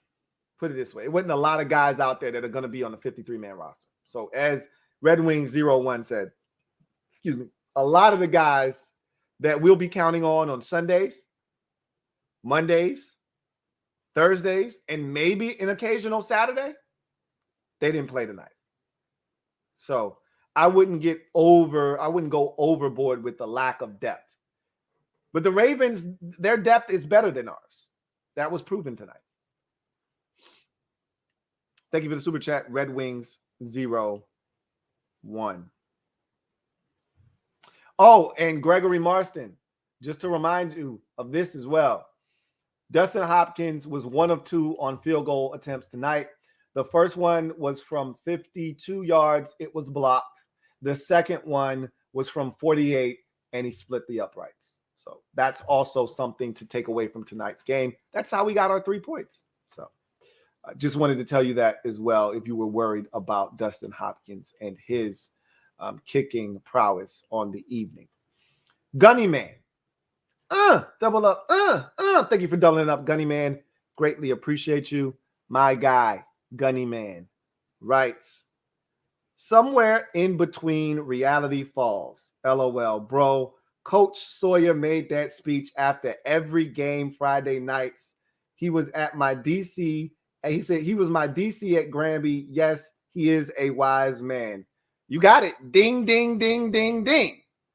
Very wise man indeed. Taught me a lot, even though I could not stand him when I was in high school, but I gained a greater appreciation for all the things that he said and did as I got older, but I did not like him when I was at Lake Taylor High School myself. But very, very wise man indeed. Okay, so that piece of information that I just disclosed that you just said again, that's one of those you take with you for the rest of your life because it always makes sense. It just does. Thank you for the super chat, Gunny Man. Eddie B, my guy Eddie Behringer, thank you for the super chat. Greatly appreciate you. Double up. Thank you for doubling up, Eddie B. Greatly appreciate you. Who writes, hey Lou, wasn't stay medium a Zornism? I'm just saying, yes, it was. And I wanted to say a wise man once said, but I can't. Do you really think that phrase goes to the person, that should be credited to the person that said stay medium? I don't think so. You know, the same guy that stepped up to the podium and said, you know, I'm proud to be a member of the black and gold. Do you think that guy, the same guy that called a timeout after showing the Giants that he was going to fake a field goal, to line up and then do it again and have the infamous swinging gate play? You really think that I should attach a wise man once told me to stay medium, or just say we need to stay medium? I'll let you be the judge of that. But yes, that is a Jim Zorn phrase, stay medium. Thank you for the super chat, Eddie B. Robert Snyder, thank you for the super chat. Greatly appreciate you. My guy Robert writes, that offense, he said the offense that was on the field tonight was that bad because they haven't been practicing against linebackers. We tried it out on the field tonight. We are bad at linebacker, first, second, and third team. I'm going to take a sip to that one. We're not bad at first team linebacker. We're unproven at first team linebacker. There's a difference. Bad means we've seen you over and over and over and over again, and we expect the same results that we've gotten over and over and over again, and they haven't been really good. That might apply to John Bostic, but you can't say that about Cole Holcomb, and we can't say that about Jamin Davis. We don't really know what we're going to get out of the linebackers. All we can do is hope that they're better. That's about it. So we'll see. But we've already talked about linebacker depth and the lack thereof. So that's not new news. That's not something that we just discovered tonight. That's not something that just came out of left. Oh my God, what happened to our depth at linebacker? No, we've been talking about no depth at linebacker since the offseason, which is why we spent the 19th pick on a linebacker, which is why I said, hey, I would have much rather them doubled up on another linebacker than taking two defensive ends or taking another wide receiver in Dax Milne in the 7th round. I would have much rather them said, hey, how about we take another linebacker? Now, again, you want the best player available. If that happens to meet a need, great. If not, you take the best player available. That's how you end up with a Cameron Curl in the 7th round. You don't worry about what needs you have. You take the best player available. They did that. They think they may have gotten a steal in Dax Milne. We'll see. William Bradley King and Shaka Toney, that was a need, so they went to address it. We'll see if it works out. But I don't love our depth at linebacker. You can't fix all of your needs in one offseason. Okay? Linebacker and the starting portion of it was a big need. They took care of that at 19 in the draft. Okay? They went out and signed David Mayo. Whether that's you consider that an upgrade or a help or not, they do. Obviously, I don't, but that's nor here nor there. The bottom line was we said linebacker, we need a starter. John Bostic can't start for us this year. Well, he's still starting, but he's not starting in the middle anymore. We'll see if that makes a difference or not. We said we need to upgrade wide receiver. We need to upgrade the quarterback position. Well, they did that. You can't fix everything in one offseason. They upgraded the secondary. Linebacker, I think, will get an even bigger facelift next year. Maybe the quarterback position again, too. We'll see. But you can only fix so much in one offseason. They did a good job. Thank you for the super chat, Robert Snyder. Got a brand new member, Aiden Curse. Let's see something real quick. Old Aiden Curse. Didn't even realize we had a new member. Let's see. And track Aiden down. Got you. Aiden, welcome aboard, my man. Stand up. My guy Aiden Curse is in the building. You are now officially a member of the MOBB. Aiden Curse, Welcome aboard, man. We really do appreciate you. Mob members, mob my man Aiden, and welcome him to the fam. Y'all know what it is. Thank you, Aiden, for becoming a member of the mob. Kalen Meekins, thank you for the super chat. Greatly appreciate you. Kalen writes, Harbaugh went hard for that record. Be ashamed to lose Gus Edwards to a bunch of third stringers. Facts. Big facts. They wanted that. They were serious about getting that record. And they won't play no games. And they went and got it.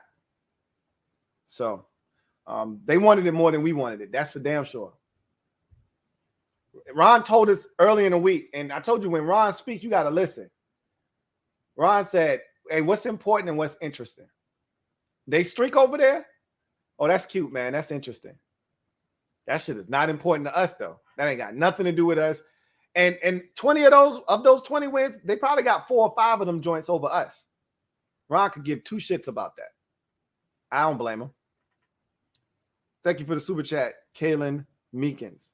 And you saw that J.K. Dobbins got hurt. You know, it is what it is. It's football, though. I'm not mad at that. I say that, and then if we would have played our guys and somebody worthy or impactful gets injured tonight, that's all y'all would have been complaining about tonight. So you can't have it both ways.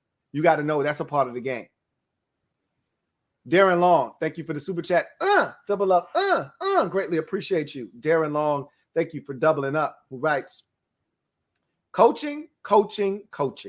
Ron's plan. I trust the man. It's going to be fun to watch. Ron's plan. There's a reason we've been talking about that all off season. There's a reason I have merch based off of that theory and premise. It's not because I just want to back somebody and we haven't had anybody to hold on to for so long that this guy is the first person to come along. And so I'm hitching my wagon to him. No, I actually believe in what he's doing. I see tangible evidence of change here in Washington. Again, can I be 100% certain that this change is going to maintain itself and we're going to see it all the way through without intervention from the owner? No. And if you go back to past track record, then more likely than not, this thing will be derailed by Daniel Snyder.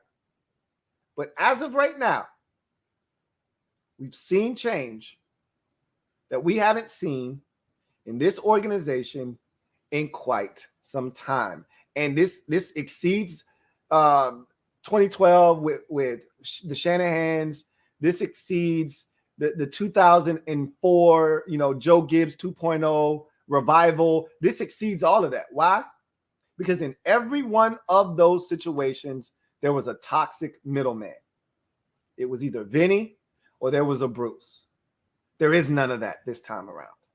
This is the healthiest and cleanest this organization has been in 2 decades. You got to go all the way back to Marty. And Marty knew, which is why he didn't want Vinny Serrato in the building.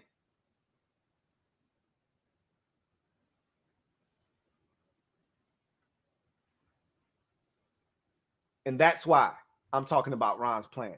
I'm excited, and I want to see where this thing goes. And I know Rome wasn't built in one night. I understand that this is a process, and it's going to take 3-4 years for us to really get where we ultimately want to go. So I'm not tripping. Whether this season is 8-9 or 9-8, I ain't tripping. Some of you might lose your shit if we go 8-9 or 9-8. That ain't going to be me. Because I know that this is a process. Do I want to go 8-9 or 9-8? Would I prefer to go, 10-7, 11-6? Absolutely. And I'm going to be rooting for that like hell. But I also told you guys, and I've told you this a million times, and I tell you this all the time. I'm a realist.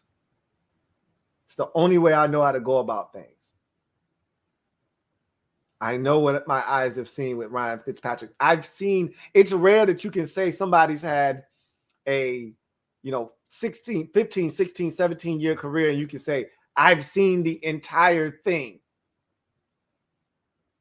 I know what it consists of.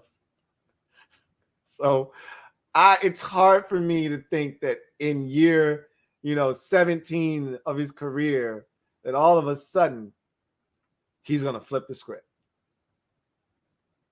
Sorry. I can't see it. So I'm excited too, Darren. I said all that to say this. I'm excited too. Thank you for the super chat. Greatly appreciate you. Gregory Marston, thank you for the super chat. Greatly appreciate you. Double up. Thank you for doubling up, Gregory. Really do appreciate you. My guy Gregory writes, would you agree that the purpose of this season, year 2, is to move up with a couple more wins, team building until we get the QB in 2022? Bingo. Ding, ding, ding, ding, ding. That is exactly what Ron is trying to do. Now, if you happen to capture a playoff berth along the way, great. Ron didn't intend on going 7-9 and having that be enough to qualify for the postseason. Ron told anybody that would listen, we're ahead of schedule. I looked at the itinerary for year 1, and it did not include playoffs. All it said was 4 games better than the year before. Check. Did that. Change culture. Check. Did that.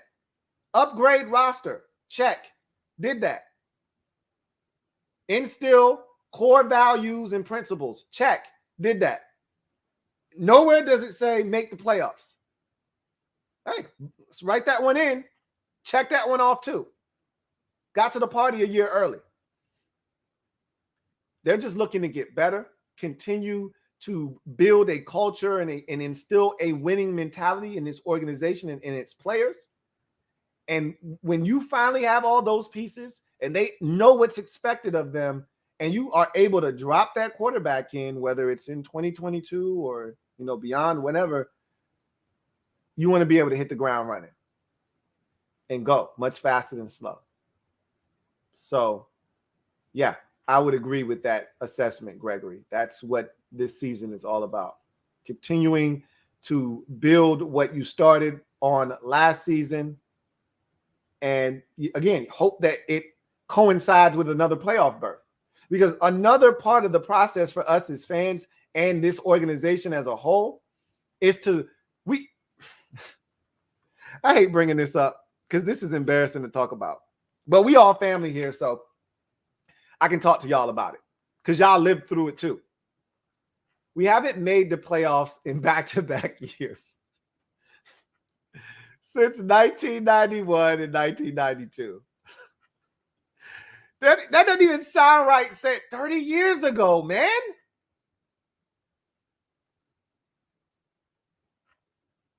That's insane. That's got to stop. We got to be able to make, that's a part of us instilling a winning culture, is learning how to deal with expectations. Not everybody thinks we're going to win this division, but there are a lot of people that do. A lot of people are bullish on Washington this year, saying they're the clear-cut favorites in the NFC East. They should win this division. We've always done a poor job of handling expectations. We're the champions. We're the masters of coming out of nowhere when nobody's expecting anything of us and rising up and winning a division or sneaking in the back door as a wild card. We're the masters of that.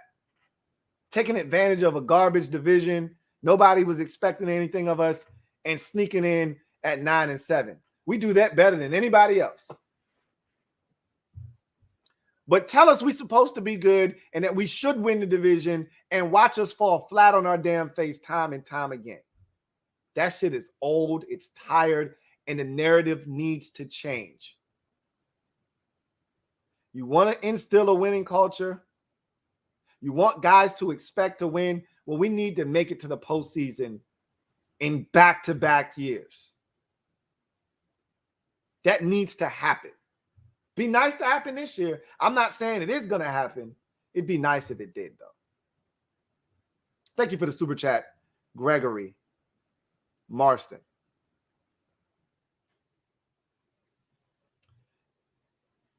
Chase Rosenquist, thank you for the super chat. Greatly appreciate you.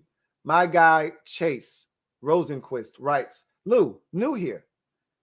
I figured as much. Haven't seen you before, but doesn't mean anything. You could just be a lurker. I myself have been a lurker in the past, so I know you could have been watching me for 5 years, and this is just your first time chatting, but I figured you were new. Nice to meet you, Chase. He says, who's going to return kicks / punts? Thanks for doing what you do. It'll be interesting to see. They'll throw somebody back there on kickoffs. That's not going to be a problem. You know, they got a multitude of guys that can return kickoffs on the roster. They'll throw anybody back there. Punts is the one that is really interesting, and I've told you, it's the biggest enigma right now. I have no idea. I'd love to give you an answer on that, Chase. But all the guys that they keep putting back there at practice, in my mind, I keep telling myself, they're not making the football team. I don't really know what I'm supposed to do with that. It's DeAndre Carter. Did we even see him tonight? He was active. He wasn't on the list of guys that didn't play. I saw him out there relatively early on the first or second possession. Didn't see much more of him after that. I don't know what to make of it. Maybe he is making the football team. Maybe he isn't. I don't really know. It's been DeAndre Carter, it's been Dax Milne, it's been Isaiah Wright. I don't think any of those guys are making the football team. In my mind, I just keep saying the ace in the hole. They're going to pull an ace of spades out of their back pocket come week 1 and put it down, and that ace is going to be Adam Humphries as the punt returner. Haven't been talking about him all camp. They know he can do it. He's done it in the past. They're like, we don't need to waste reps on him doing it because we know he can do it. Let's see what these other guys can do just in case one of them surprises us and makes the football team. I think that's what it's going to ultimately be. And I've asked myself this. I think I know the answer. They don't want to put one of their best commodities back on punt returns. Generally, when you're an impactful player, your punt returning days are over. So I was thinking about Curtis Samuel. I'm like, can't he do it? But I'm like, hell, we just want him on the field on offense right now. Shit. We'd be happy if he just gets on the field on offense. So highly unlikely that they stick him back there. But I figure, couldn't he do it too? I think it'll be Adam Humphries, though, if I were a betting man. If none of those guys make the team.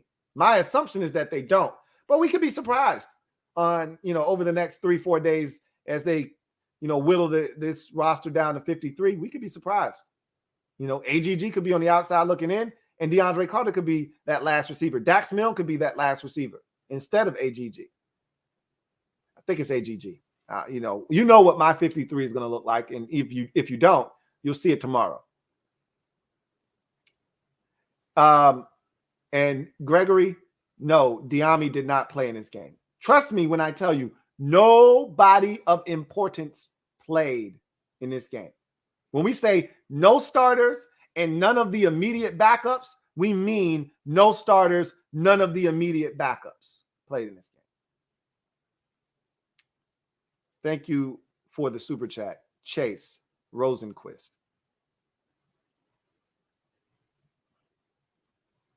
Robert Snyder, thank you for the super chat. Greatly appreciate you. Double up. Thank you for doubling up, Robert Snyder. Greatly appreciate you. My guy Robert writes, Lou, I know it was third string players we saw tonight, but I'm disappointed in the coaching staff. We had the caliber of linebackers on the field competing only to be cut. Speaking from a coach's perspective, they were more interested in not getting their guys hurt that are going to play for them than they were putting guys on the field that could actually make the football team or going to make the football team. Now, again, not everybody on the field is going to be cut over the next 5 days or so. Not everybody on the field is going to be in that on a chopping block. Khalil Hudson is going to be on this football team. David Mayo, more likely than not, going to be on this football team. Jimmy Moreland, and I know you were just specifically talking about the linebackers in particular. But Jimmy Moreland was on the field quite a bit tonight. He's going to be on this football team. You know, there were guys out there tonight. Tim Settle on the field a ton in the first half. Going to be on this football team. There were guys out there. Can't bench everybody when you're, not playing. You still got to put 11 guys on offense, 11 guys on defense, and be able to sub some of those guys in and out.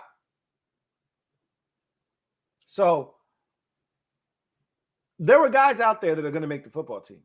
The bottom line is we went into this season with a lack of depth. We went into training camp with a lack of depth. We went into the offseason with a lack of depth. We went into the draft with a lack of depth. We came out of the draft with still a lack of depth. We might have gotten a lot better on the front end with Jamin Davis, but we came out with a lack of depth. That was one of the positions I thought we were going to draft 2 of, if not 3. I've seen teams go overboard on positions where they felt like we don't have enough depth. Linebacker being on. I remember the Ravens last year, they drafted like 2 or 3 linebackers. Patrick Queen in the first. They got the Harrison kid out of Ohio State. They was like, hey, we ain't done yet. I think they took another dude like in the 5th or 6th round. They was like, look, we got to make sure we got enough linebackers. We ain't playing that shit. I thought we were going to do the same thing this year. Linebacker being a position that Jack Del Rio and Ron Rivera really covet. They know how important that position is. They were both linebackers in this league. So I just figured they'd go overboard.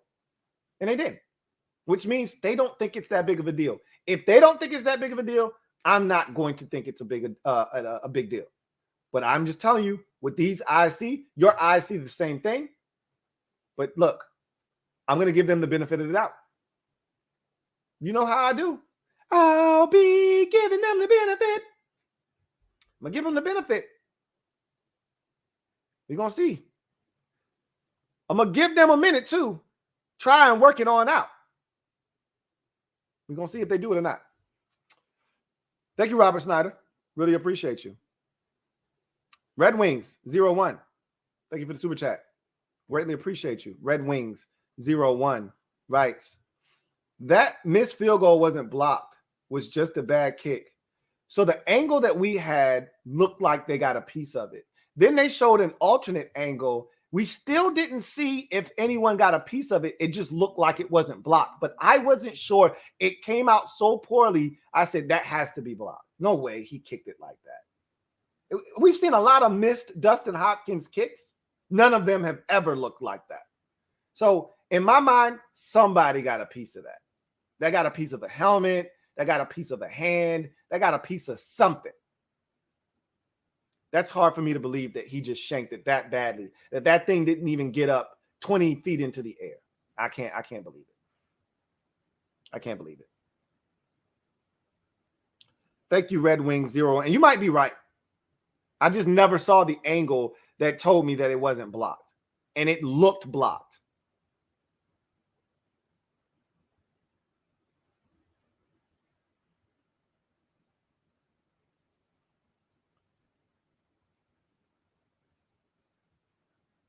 T Redskins Washington football team fan ho. Thank you for the super chat. Greatly appreciate you.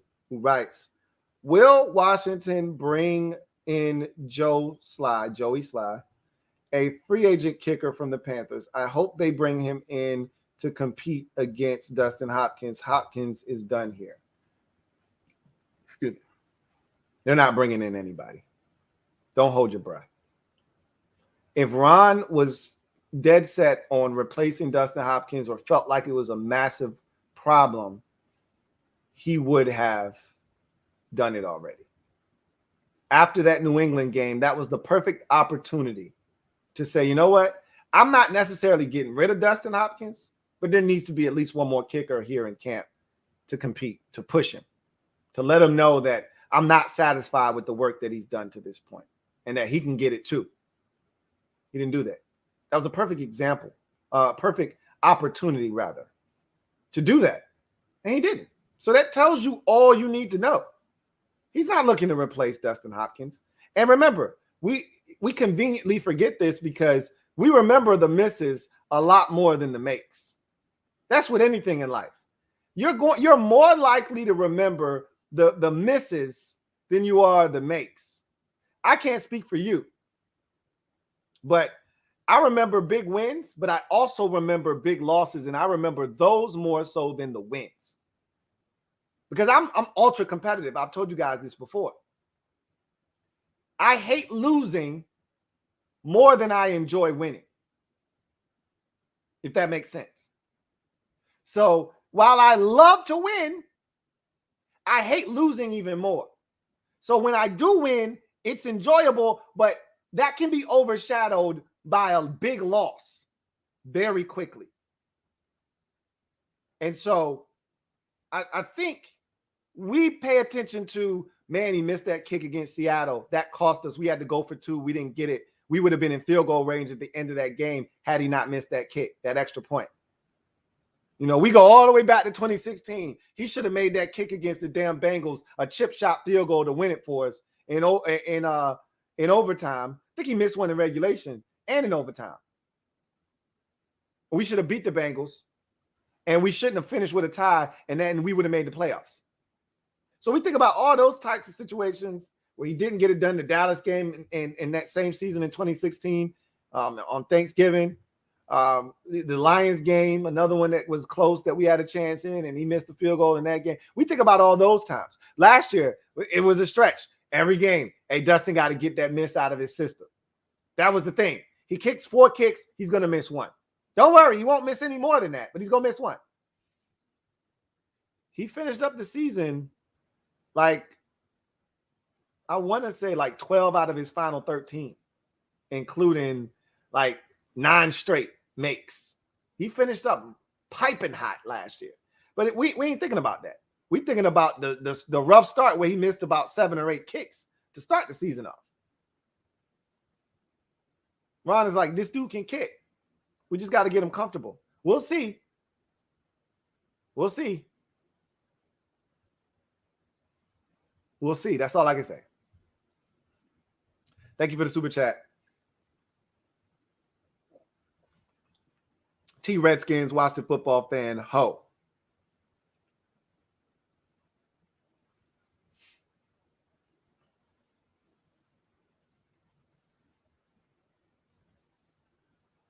All right. Let's see. Got another super chat here. This one is from Gunny Man. Thank you for the super chat. Gunny Man, greatly appreciate you. My guy, Gunny Man, writes, he didn't split the uprights. He squeezed it through the left goalpost. Bum hop is going to cost us. My blood pressure rises whenever he touches the field. He did split the uprights, man. It was a good kick. I never thought it was going to miss. Unlike the one kick he made against, I want to say it was the Bengals. He was 3 of 3. That last kick he kicked, if that shit was 5 yards further back, he would have missed. That thing was dashing towards the right goalpost. But it was so close that it didn't matter. That kick never was in question. That always looked good. And by the time it hit the net, yeah, it was drifting towards the left goalpost, but that thing had long passed through the uprights. I'm not gonna kill my man, D-Hop. Excuse me, Dustin Hopkins. He has to earn the nickname D-Hop back. I can't call him D-Hop.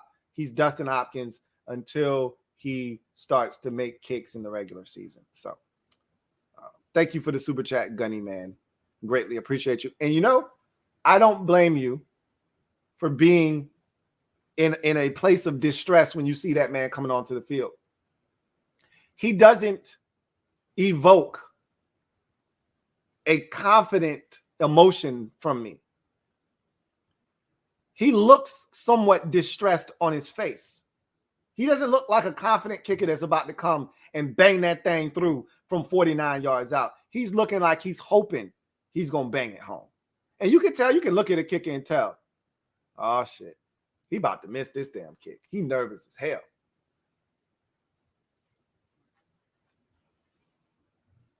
I think he's going to be all right. You know, I'm a Dustin Hopkins guy. I think he'll be all right. We're going to see, though. Thank you for the super chat. Gignac the Big Mac. Greatly appreciate you, Gignac the Big Mac writes, in a For a long season with this sorry QB room, when we face opponents with killers at QB, fan base going to be pleading for a killer QB of their own by week 10. Believe that. I don't think you're wrong. I don't think you're wrong. We all want that game-changing QB. We all want that QB, but you got what you got. So you got to make do with what you got. It's like you get a hand in spades. No, you don't want this hand, but this is the hand you were dealt. Got to play it. So that's what we're going to do. But you know, if you're looking at this hand in your hand and you know this hand ain't shit, you know somebody got to have it. If you got a hand full of full of diamonds or clubs or hearts, you like, man, somebody out there is living good. Because this right here, this ain't it. This is not it. We gonna see them quarterbacks this year. We gonna have a hand we got dealt, and we gonna be looking like, man, I got a 2 and a possible, and somebody gonna call out, hey, I got 8, and that's gonna be Mahomes. That's gonna be Brady. That's gonna be Rodgers and Wilson and Allen, and you just like, you want to just go board? and they trying to go for the jugular. They want to go for a Boston. It is what it is, man. You can't change it at this point. All you can do is hope that we get one of our own in the future. But don't hold your breath. It's hard to find one of those dudes. It's hard to find one of those dudes. Thank you for the super chat, Gignac, the Big Mac. Gregory Marston, thank you for the super chat. Greatly appreciate you. My guy, Gregory Marston, writes, did AGG have a good enough game to be the 6th wide receiver? Who was back there for kickoffs? Danny Johnson was back there for kickoffs, all of the kickoffs. And trust me, the Ravens kicked off about 20 times in this game because they scored on almost every possession to start the first 3 quarters. And Danny Johnson was back there for pretty much all of them. And he didn't get to return any of them. And I think at the end of the game, they put Isaiah Wright back there, and he got to return like 1 of them. So out of maybe 8 kickoffs, we got to return 1, and it was Isaiah Wright, and it was at the end of the game. So no real needle moving there. And AGG, did he do enough to make the roster? If they were on the fence, this definitely helped. I think they were leaning towards him being on the roster anyway before the game started. But if they weren't, if they were on the fence, he did enough. I thought he did enough to help try to make a case for himself to make the football team. Now, how far of a case, how far did you need to go to be pushed into making him a member of this team is something we can debate. Because if he had a long way to go to be pushed onto the roster, this wasn't enough. If he was on the fence and literally a tap that way is on the roster and a tap that way is off the roster, he did more than enough to end up on the roster as the 6th wide receiver. So it just depends on what the perception of him going into this game was and how far off the pace he had to come. I don't think it was that far, but we'll see.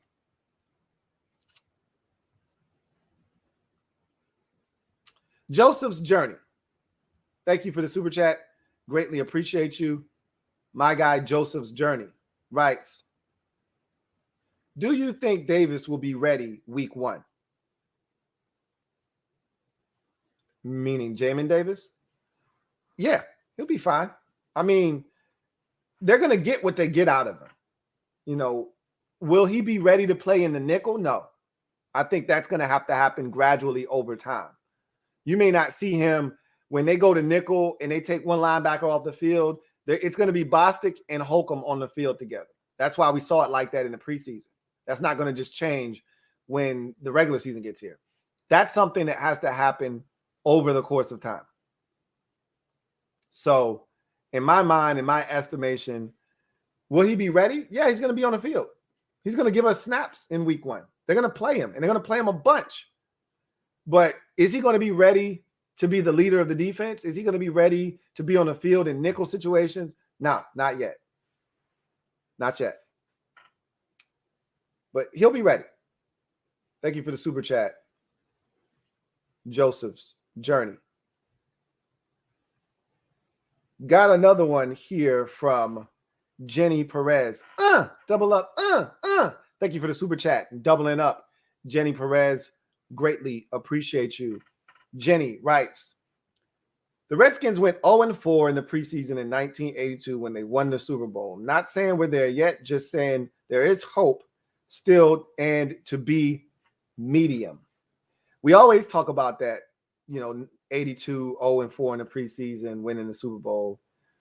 But if you got a shot to win the Super Bowl. You know if your team is that good. And that's not who we are. I can tell you this.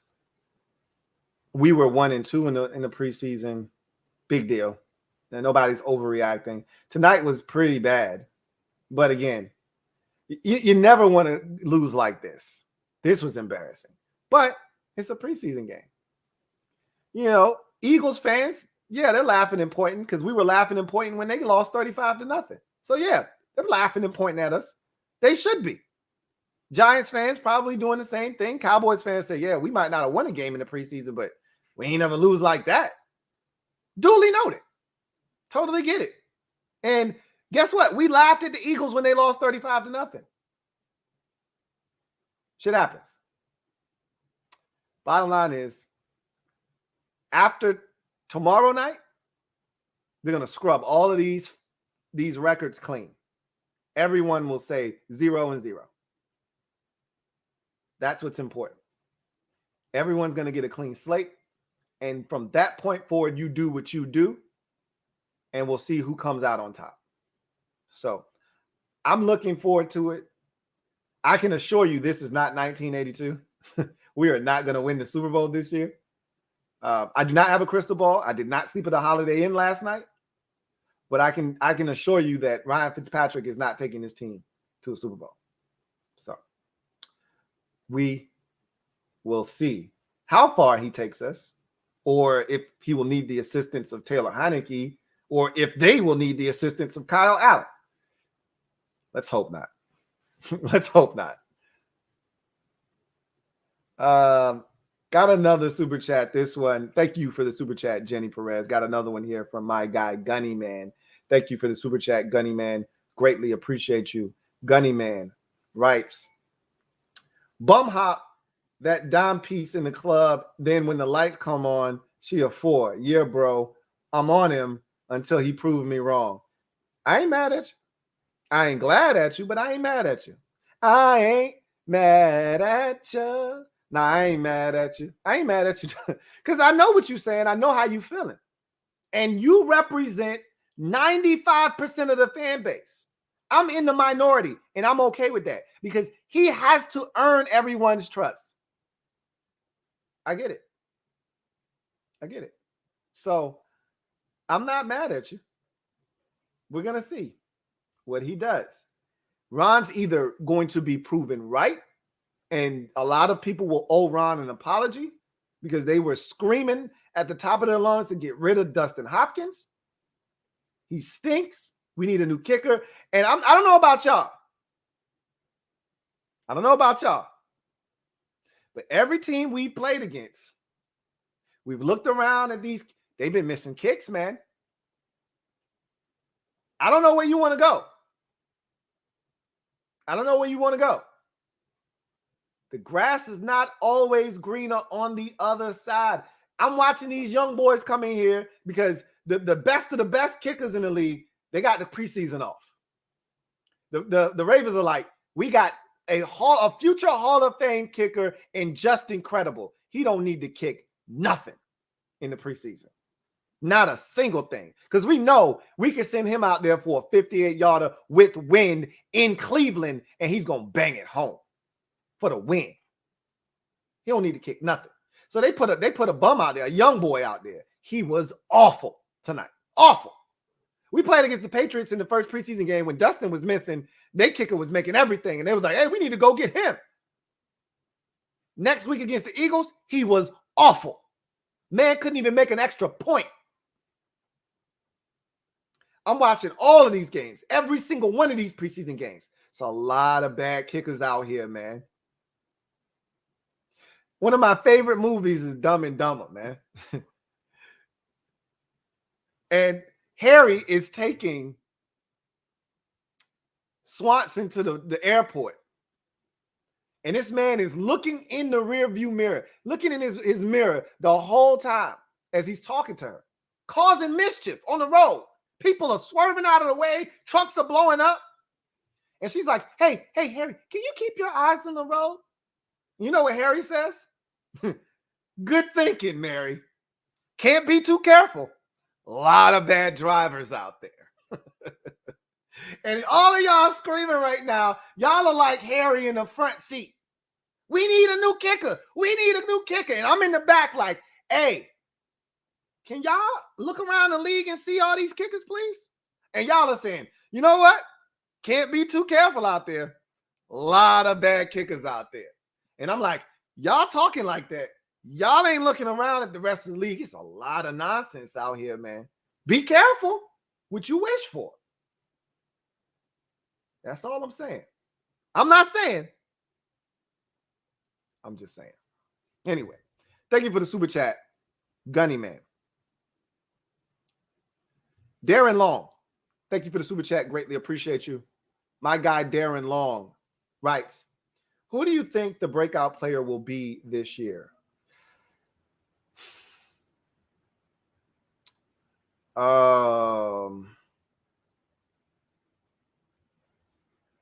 That's a good question. What do you consider breakout, though? Because Terry going from 1,100 to 15, is that breaking out? Because he wasn't on the top 100 list, which I think is a farce. So obviously people still don't know who the hell Terry McLaurin is. But his counterparts from that draft, they were all smattered up and down the top 100. But Terry can't get a sniff. So if he increases his yardage from 1,100 and some change to 1,500, is that a breakout season for Terry? I'm not saying he's going to do that. Antonio Gibson had over 700 yards rushing last year. 11 touchdowns, I believe, on the season. Something like that. If he goes for 13 and some change, adds another 400 yards receiving for over 1,700 all-purpose yards and 17 touchdowns, is that considered a breakout season after what he did as a rookie? You know where I'm going, though. If that fits the criteria, because I've already told you, I think that Montez Sweat and Chase Young are about to blow up. They are about to blow up. This year, I think they're going to be stomping with the big dogs. I think they're about to go double digits, both of them. But people know who they are.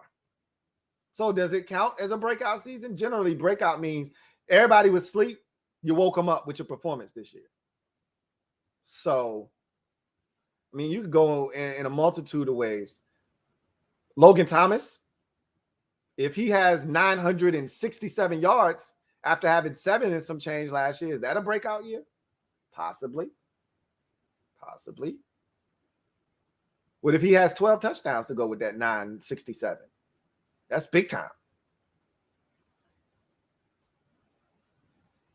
It's hard to say. I told you once upon a time I thought that Khaleke Hudson was going to be that guy this year that comes out of nowhere and makes an impact. But I'm starting to soften my stance on that. I really don't know where he fits in this defense, honestly. So I'm thinking it might be a guy like De'Ami Brown as a rookie, just comes out of the gate swinging, making plays left and right, and really taking the pressure off of Terry. We thought it was going to be Curtis Samuel, and it ultimately ends up being De'Ami Brown. It takes the pressure off of Terry McLaurin. So, my first answer to that is the D-line. It's Chase Young. That's my answer, Chase Young. But everybody knows him already. Everybody's expecting a big year from him this year. Just because you deliver doesn't mean you didn't break out. He had 7.5 sacks last year. If he gets 16.5 sacks this year, that's a breakout season. I'm going with Chase, but Diami is the guy that I think people will know after this season if they don't already know. Thank you for the super chat, Darren Long.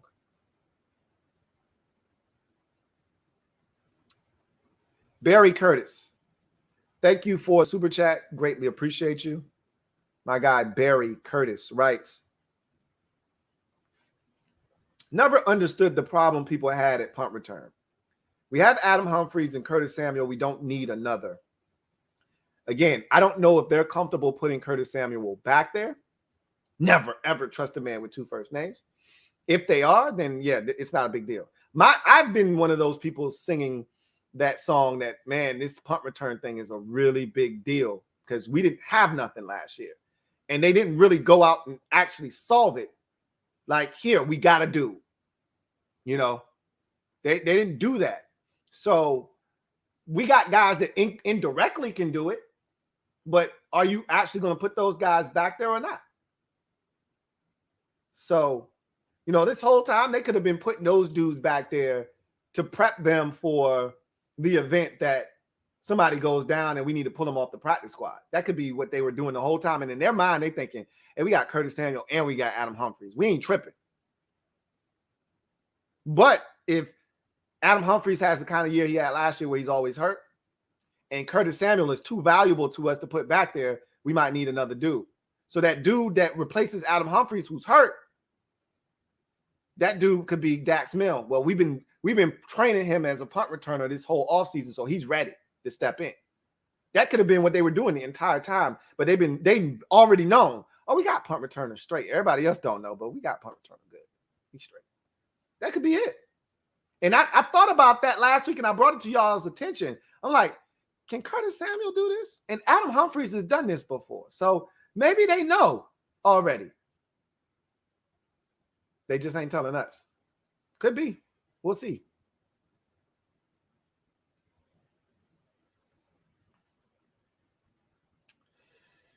Ishmael Benitez, thank you for the super chat. Greatly appreciate you. My guy Ishmael Benitez writes, just tuned in, Lou. What's good, Ishmael? Couldn't watch the game down here in Florida. Still, no touchdowns from the ones. The ones didn't even play tonight. So they went scoreless, essentially the entire preseason. We really rolling into the season with 3 backup QBs. I mean, Ishmael, you said that like the prospects of the quarterback position were likely to change at some point in camp. like we was going to trade for Deshaun Watson in August or something. Like some way, somehow reinforcements were going to be on the way. You knew that we were rolling into the season with these 3 boys at quarterback when we signed Fitzpatrick to a 1-year, $10 million deal back in March.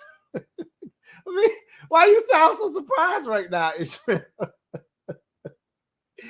You knew from the word go when we re-signed Taylor Heineke, we put the we put the restricted tag on Kyle Allen. Essentially, we picked up the restricted portion of his deal, that last final year of his rookie contract, and they signed Ryan Fitzpatrick. You already knew what it was. You sound surprised. Like, we really gonna do this? Yeah, bro. When they signed Fitzpatrick, that was it. That was the move.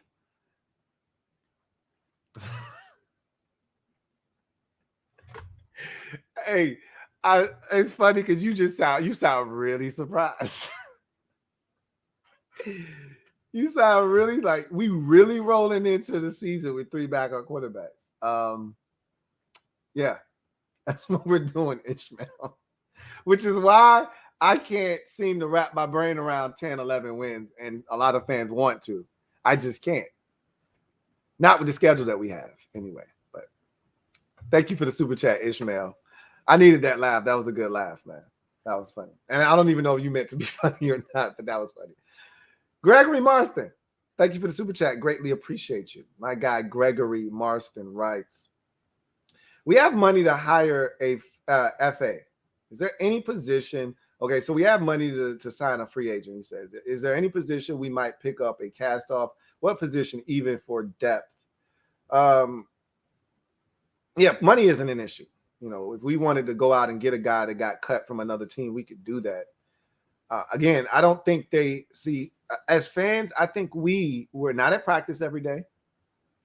We see what we see in the games, and that's all that we see. We rely on the word of all of these beat reporters that are at practice. We listen to all the sound bites we get from players and coaches, but they're going to be optimistic. What else are they going to say? We had a lousy camp. I'm really disappointed in what we've done, and I don't like the prospects for the upcoming season. They're not going to say that. So they're going to be very optimistic. They're going to be giving us all of the good stuff. And so you got to take everything with a grain of salt. But at the same time, they're at practice every day. They know what these players are capable of and how they fit into their schemes. And so while we see what we see on game day, when they're not game planning, when they're not actually looking to, you know, do anything extraordinary, just execute the simple things that we call, we look at these players and some of them and think, this ain't enough. What y'all got in store for this? Because this ain't enough. And they're thinking, oh, it's plenty. We're fine. We see it every day. We know what we got. I said all of that to say this. I don't think they feel like this roster needs a lot of help from the outside. Now, that's not to say that they may not pick up a guy or two from another team's scrap heap. Specifically at linebacker, I can't state this enough. I don't like the depth at linebacker. Y'all saw it again tonight, and y'all have pretty much said this ain't good enough. I've been saying that from the word go. I'm not convinced we have a good enough linebacking core, especially if anything were to happen to any of our starters. That includes John Bostic. So that could be one of those positions. Outside of that, I really don't think that we're going to see them. And I strongly believe they feel like their 90-man roster that was cut down to 85, that was trimmed down to 80 now, and that's going to be trimmed down to 53, was well crafted in that they don't need to really go outside of their roster for anybody. But we'll see. I don't expect them to be extremely active on other people's, you know, putting in waiver claims and looking to sign other people's guys off of the scrap heap. I think they're more concerned with shaping their own roster and making sure they get rid of the right guys because they feel like they've got the right players in-house already. So we'll see. Thank you for the super chat, Gregory Marston. All right, got another super chat here. This one is from Jake Hutton. Thank you for the super chat, Jake Hutton. Greatly appreciate you. My guy, Jake Hutty, writes, laughing my ass off. Love the Dumb and Dumber Love. That's one of my favorite movies. I've seen that movie, real talk. No lie, Jake. I've seen that movie at least 500 times. I'm not playing. Anyway, also, D-Hop is fine. Guy's a decent kicker and is reliable from inside 45. The guy just doesn't have the leg to hit 50 consistently. I disagree with you on the leg part. He has the leg. He just doesn't have the consistency. It's not like his kicks are ending up short. He's making it to the net from 53. The shit's just off to the left, and it never had a chance to be good. That's the problem. You know, but I agree with just about everything you said in that comment. You know, I think he's going to be fine as well.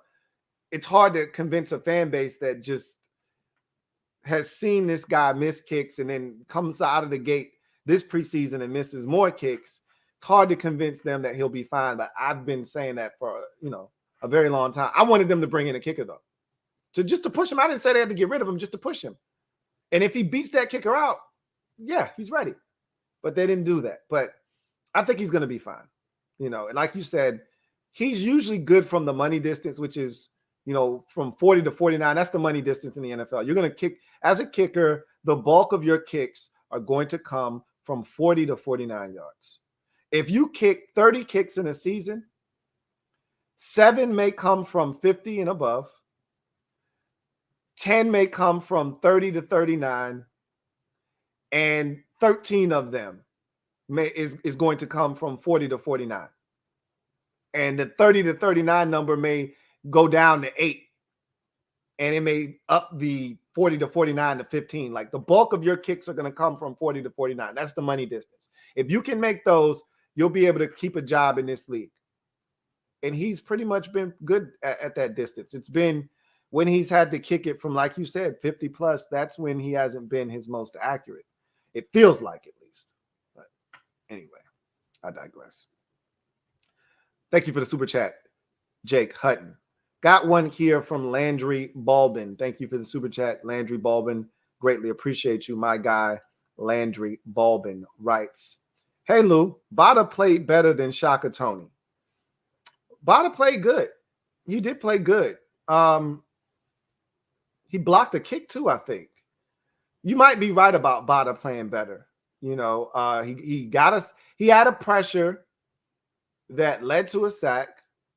I think he had a sack, and then I think he had a bad blocked field goal attempt. So I may stand corrected there. I think you might be right about David Bada playing better than Shaka Tony. I think you might be spot on about that. I think I'll take the L on that one. You're probably right. David Bada was probably the most impressive player defensively. I mean, again, I use the term impressive very loosely tonight. Okay. We gave up 37 points, 5 touchdown passes to a backup quarterback. So take it with a grain of salt, but I think you're right. I think Bada might have been the more impressive player on the night defensively.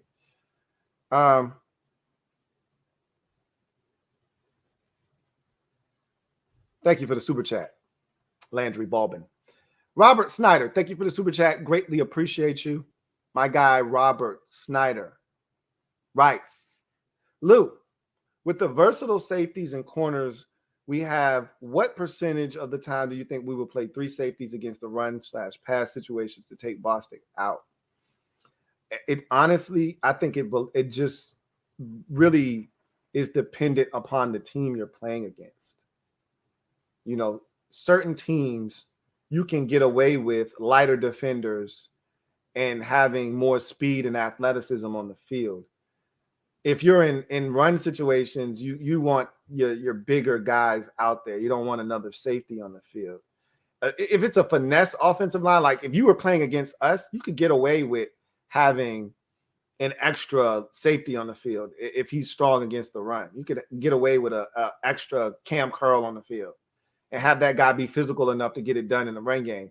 You playing against the Browns or you playing against the Titans or the Ravens, one of these teams that's going to beat you up in the run game, you need your big boys in the game. You can't put a third safety in and think that they ain't going to get steamrolled in the run game. But just depends on who you're playing. Really, if we're keeping it a buck, you know, the opponent is really going to dictate how creative you can get on defense.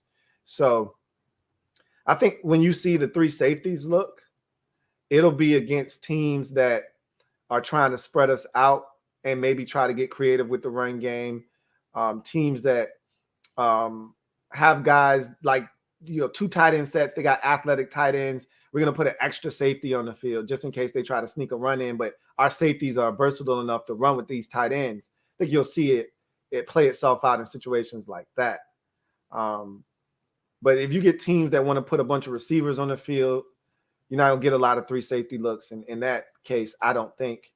And if you get a big physical smash mouth team, I don't think you get a lot of 3 safety looks. But if you get a team like the Eagles, for instance, with Jalen Hurts, and he's trying to run quarterback draws and read option and shit like that, you're going to get some 3 safety looks because we want more speed on the field. His ass want to pull it and run. We want a safety to be able to track his ass down and make him pay. So I think it just depends on the opponent that you're playing against, honestly. Thank you for the super chat, Robert Snyder. So that's going to do it for me, your man, Louie T, here. Thank goodness. The final preseason game of the 2021 preseason campaign for the good guys in burgundy and gold. 37-3 shellacking at the hands of the Ravens, who absolutely dominated this football game 6 ways to Sunday. They didn't play anybody, did Washington. It showed. but they get to the starting blocks with all of their guys healthy more likely than not, which is what they were aiming to do by not playing anybody in this game. So we'll see how that works out for them. I am a Washington fan, etched in burgundy and gold. My Washington spirit will never die. Washington spirit will never fold until we meet again. Hail to our beloved Washington football team. If you're out there and you haven't already done this already, please do me a huge solid.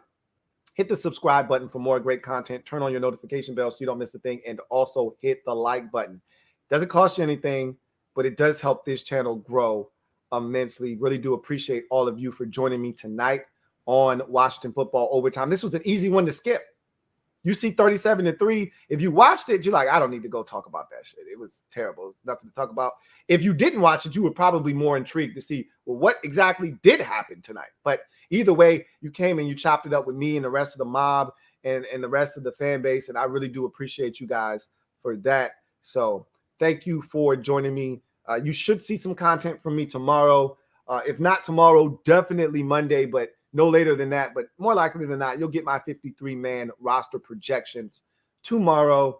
You pretty much can gather where I'm going with my 53-man roster. I've kind of given you, what I'm going to do, but there are a couple of tweaks after watching tonight's game that I may make to my 53-man roster projection.